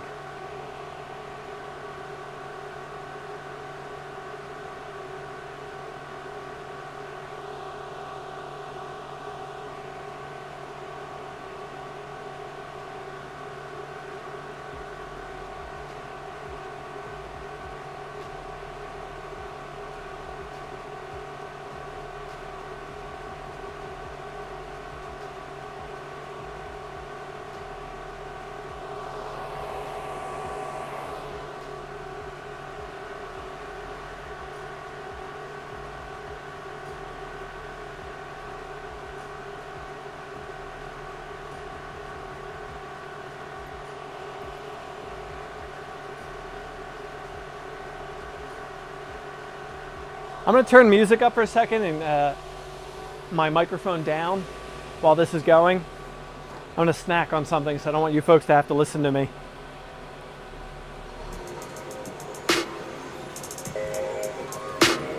Let me know if the music's too loud.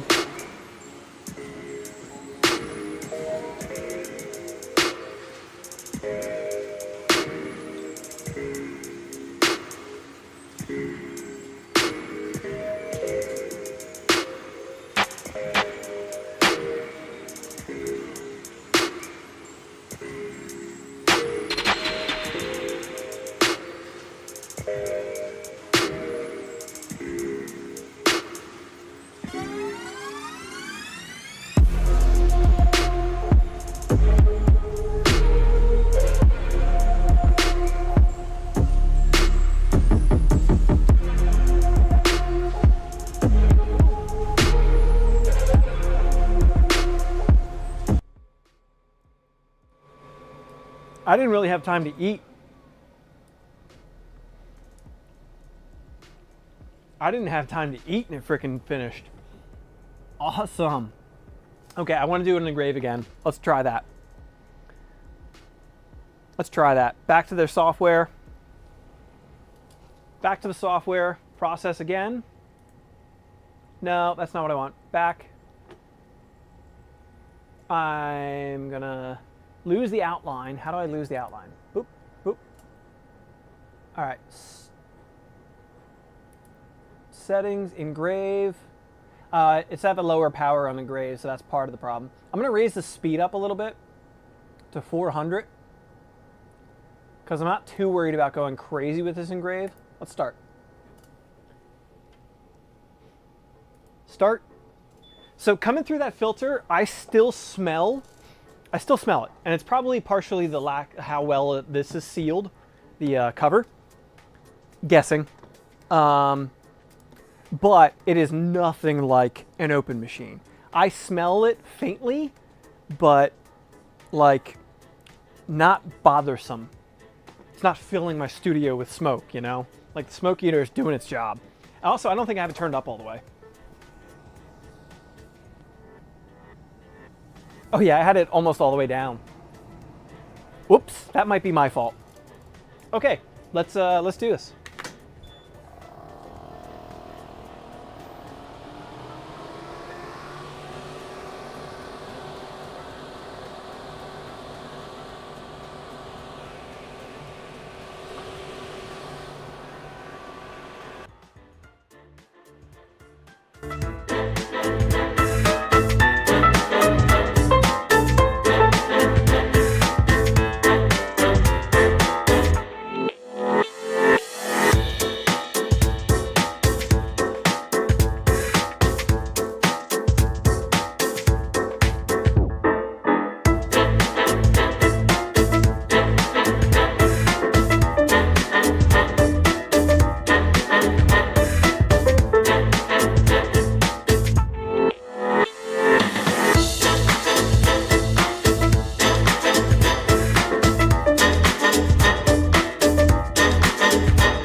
Okay, second engrave done. The repeatability, holy crap. I cannot express to you how pumped I am on the fact that I just engraved over something that I had already engraved and cut again. I think that's huge. Personally, I think that's huge. I'm not 110%, I'm curious, like, have I cut this out? Don't know. I've only run a single cut pass, but that was their default settings. I don't know if that was good or not. I'm curious. No, screw it. I'm taking it out of there. I want to see what the default settings like. See if it comes out.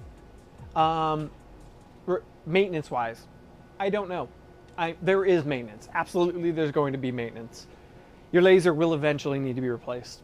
I think it's like, what, 7,000 hours or something like that, which in the scheme of things is not the longest period of time. It really depends on the power output level. The higher the power output level on a CO2, the quicker you'll degrade it.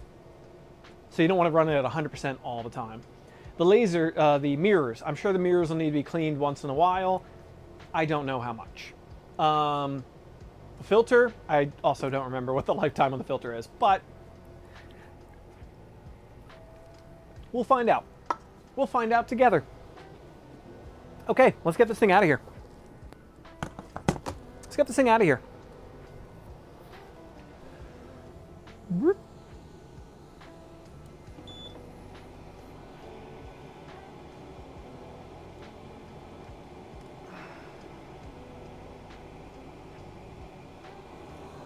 Oh, holy crap.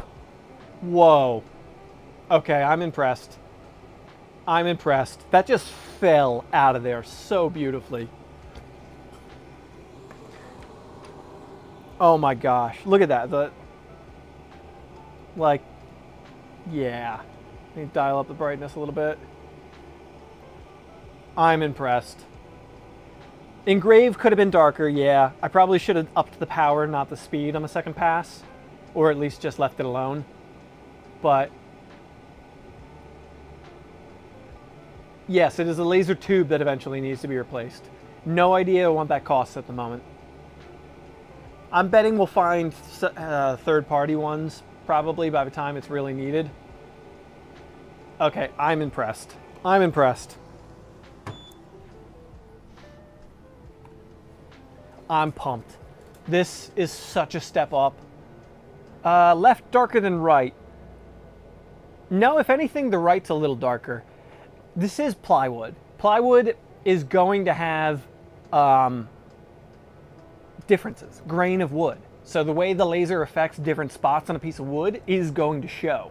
So you're going to see the grain of the wood, and then one area of the wood might be a little darker than the other area. You know, it's nature of the beast when you're engraving on wood. So I will be engraving and cutting acrylic in the future. Your tolerances on your dovetail are good. Awesome. This cut, I am so pumped. Compared to the work that I was previously doing with the D1, their diode laser, I could have put way more time into that diode laser. I just walked away from it fairly early on. If it had behaved the way this does out of the box, I wouldn't have. Like, I am so impressed right now. Stupid, simple little thing, but I'm really impressed by it. This is going to allow me to do a lot of the stuff I've been wanting to do with a laser for a while, and I can't wait to show my partner and get her reaction. I think she's going to be pumped on this. So she's really been looking forward to a good laser. So, okay. I don't know. I think we've pretty much hit everything that I really wanted to hit in this stream. We've been going for what, 2.5 hours now? Yeah, 2.5 hours. I'm pumped on this. I'm really pumped on this. It's not the cheapest laser on the market. There's a Father's Day sale going right now and pre-order sale on this thing. They're shipping the end of this month, but it's not cheap.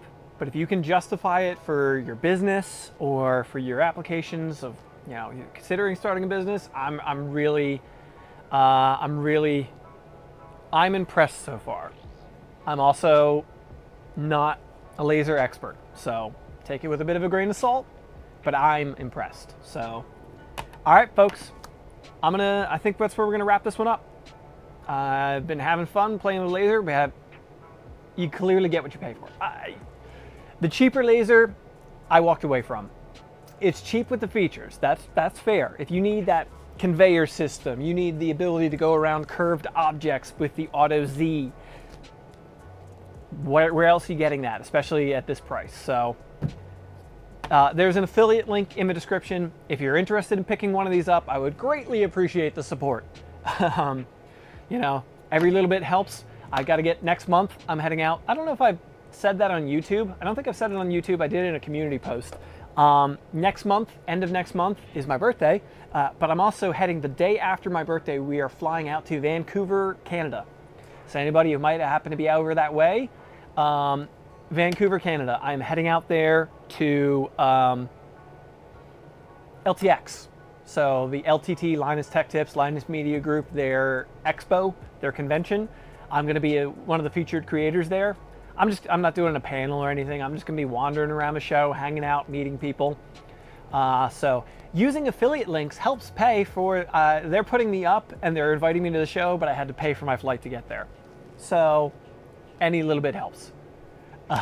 Yes, so thanks for the stream, it was great, awesome. Should I get the Neptune 4 Pro? Look, I don't have enough time on the Neptune 4 Pro to really, truly give you a solid opinion on it. Hire bespoke creators for high-end leather backpacks. That's a cool idea. I'm not sure how on fire BC is, but Alberto sure is. Oh, lovely. He'll laugh. Okay.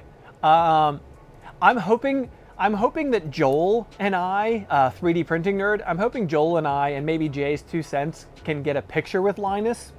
Because all of us, like Jay, Joel, and myself are all over 6 foot tall. So I kind of really want to get that picture. Really want to get that photo. We'll see if we can make that happen. What was I going to say? The Neptune 4 Pro. I really like the Neptune 4 Pro. My initial impression of the Neptune 4 Pro, I really like it. I'm going to recommend it for people who want a clipper machine at less than 400 bucks. Lift them up, put them on your shoulder. I don't know if my back can handle that. Maybe me and Joel together or something. So yeah, I got to mess with some other printers around here. In fact, some people have probably noticed this box over here right now. The box that I'm using as a laptop stand is actually the Creality K1. So I haven't unboxed it yet, but yeah, it's there. When I get some time, I don't know. I don't know when I'm gonna have time, but we'll see.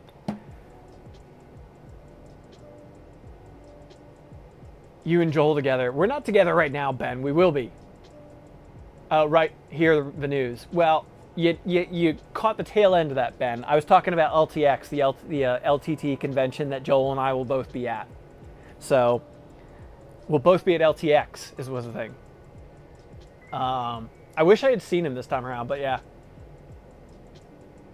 Do you still recommend the X1 Carbon for high-tech filaments, enclosed needs, or something else? Honestly, if you want to print higher technical materials and you don't want to build a machine yourself, in its price point, yes, I do recommend the X1. Like, I've never really truly recommended the X1, I use my X1 all the time. I have an affiliate link for X1s as well. If you're looking at picking up a Bamboo Lab X1, I am now an affiliate for them. So check out my videos that I've done on the Bamboo machines.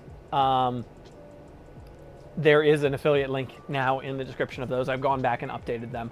So nylon, carbon mainly.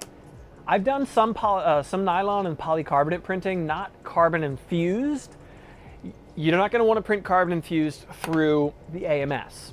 But if you're just printing off a spool holder, it's going to do a beautiful job. I use it to print ASA almost daily.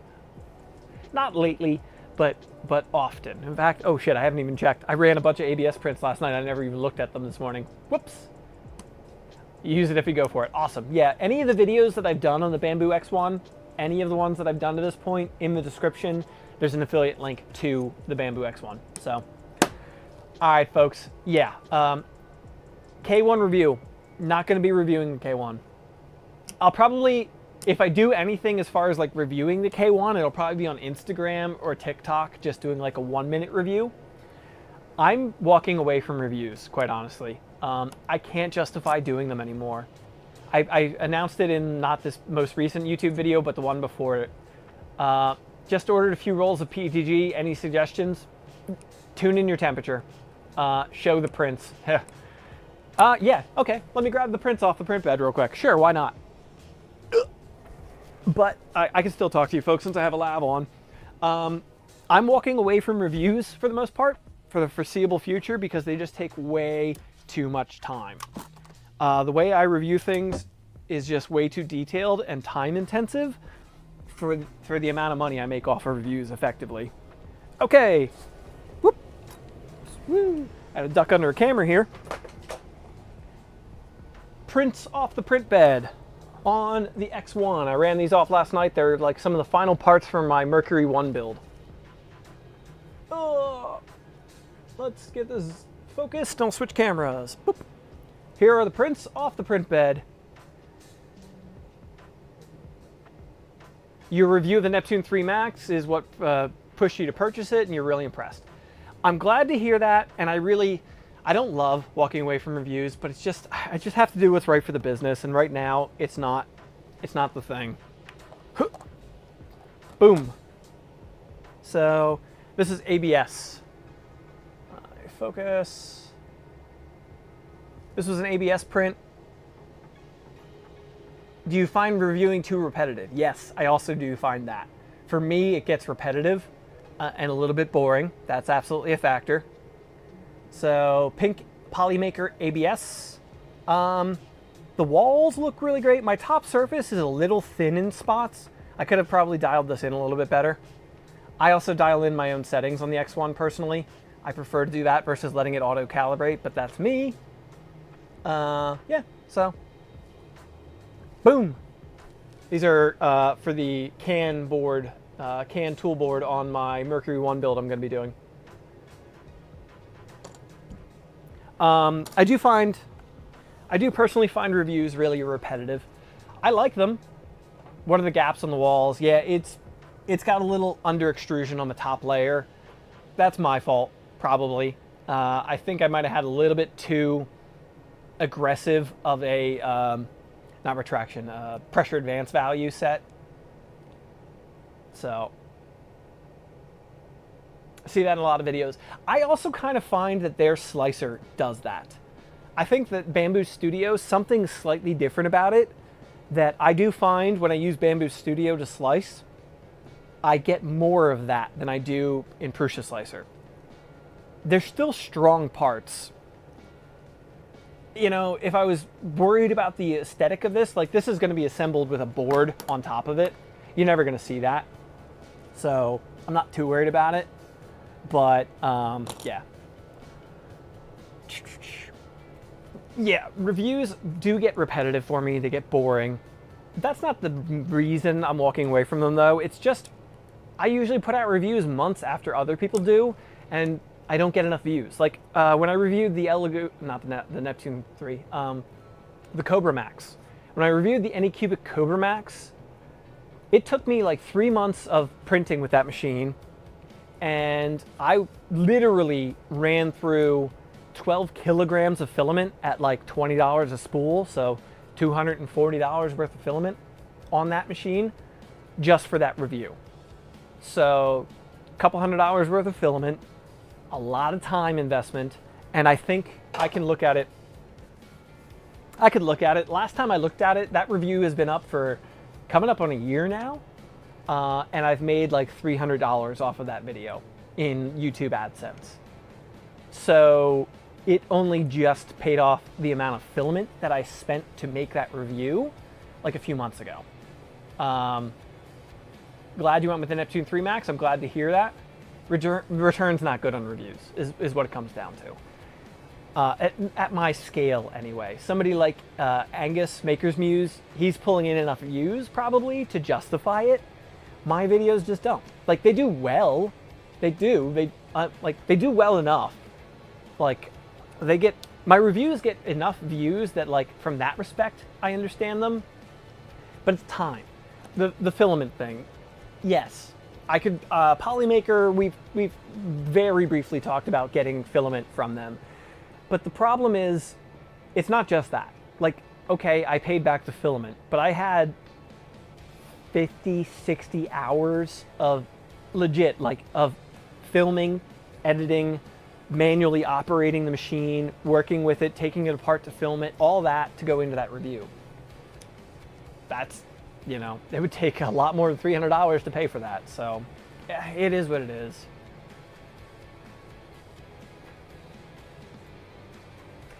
That is, Tom, that is pretty much the goal of where I'm heading now. Like, I'm still going to be, the goal is as a solid week work with overtime. Absolutely. The goal is we're going to keep doing 3D printing, but we're going to be doing 3D printing projects and like live unboxings here and there. So you'll get impressions from me throughout, and I'll definitely throw in things that I would throw into reviews, but like, it's going to be more like, here's this cool project we're doing, and I'm using this 3D printer to do it, and here's like maybe a few thoughts about that 3D printer, and then move on. You know, it's not going to be a review of the machine, it'll be, here's the project, I'm using the machine. It's kind of where I'm seeing things going in the future. So that's where the goal is for right now.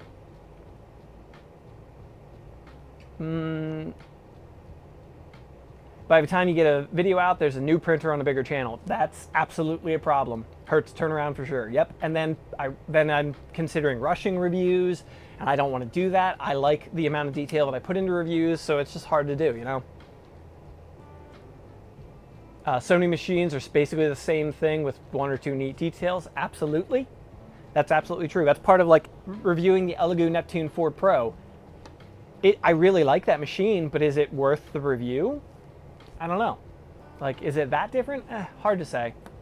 Ahead of the curve, probably. I know for a fact, support the change, ahead of the curve. I know for a fact, I've talked to other big 3D printing YouTubers. I'm acquainted with a lot of the folks you probably watch, and a lot of us feel the same way. I know like Joel has pretty much moved away from reviews at all, and a lot of us kind of feel like that's where things are headed. If maybe someday when I'm big enough, hopefully, knock on wood, if I get big enough to justify a little more time or hiring an employee who can do some portion of the project for me, like testing or filming portions of it so I don't have to do all the work, then maybe we'll revisit things, you know? But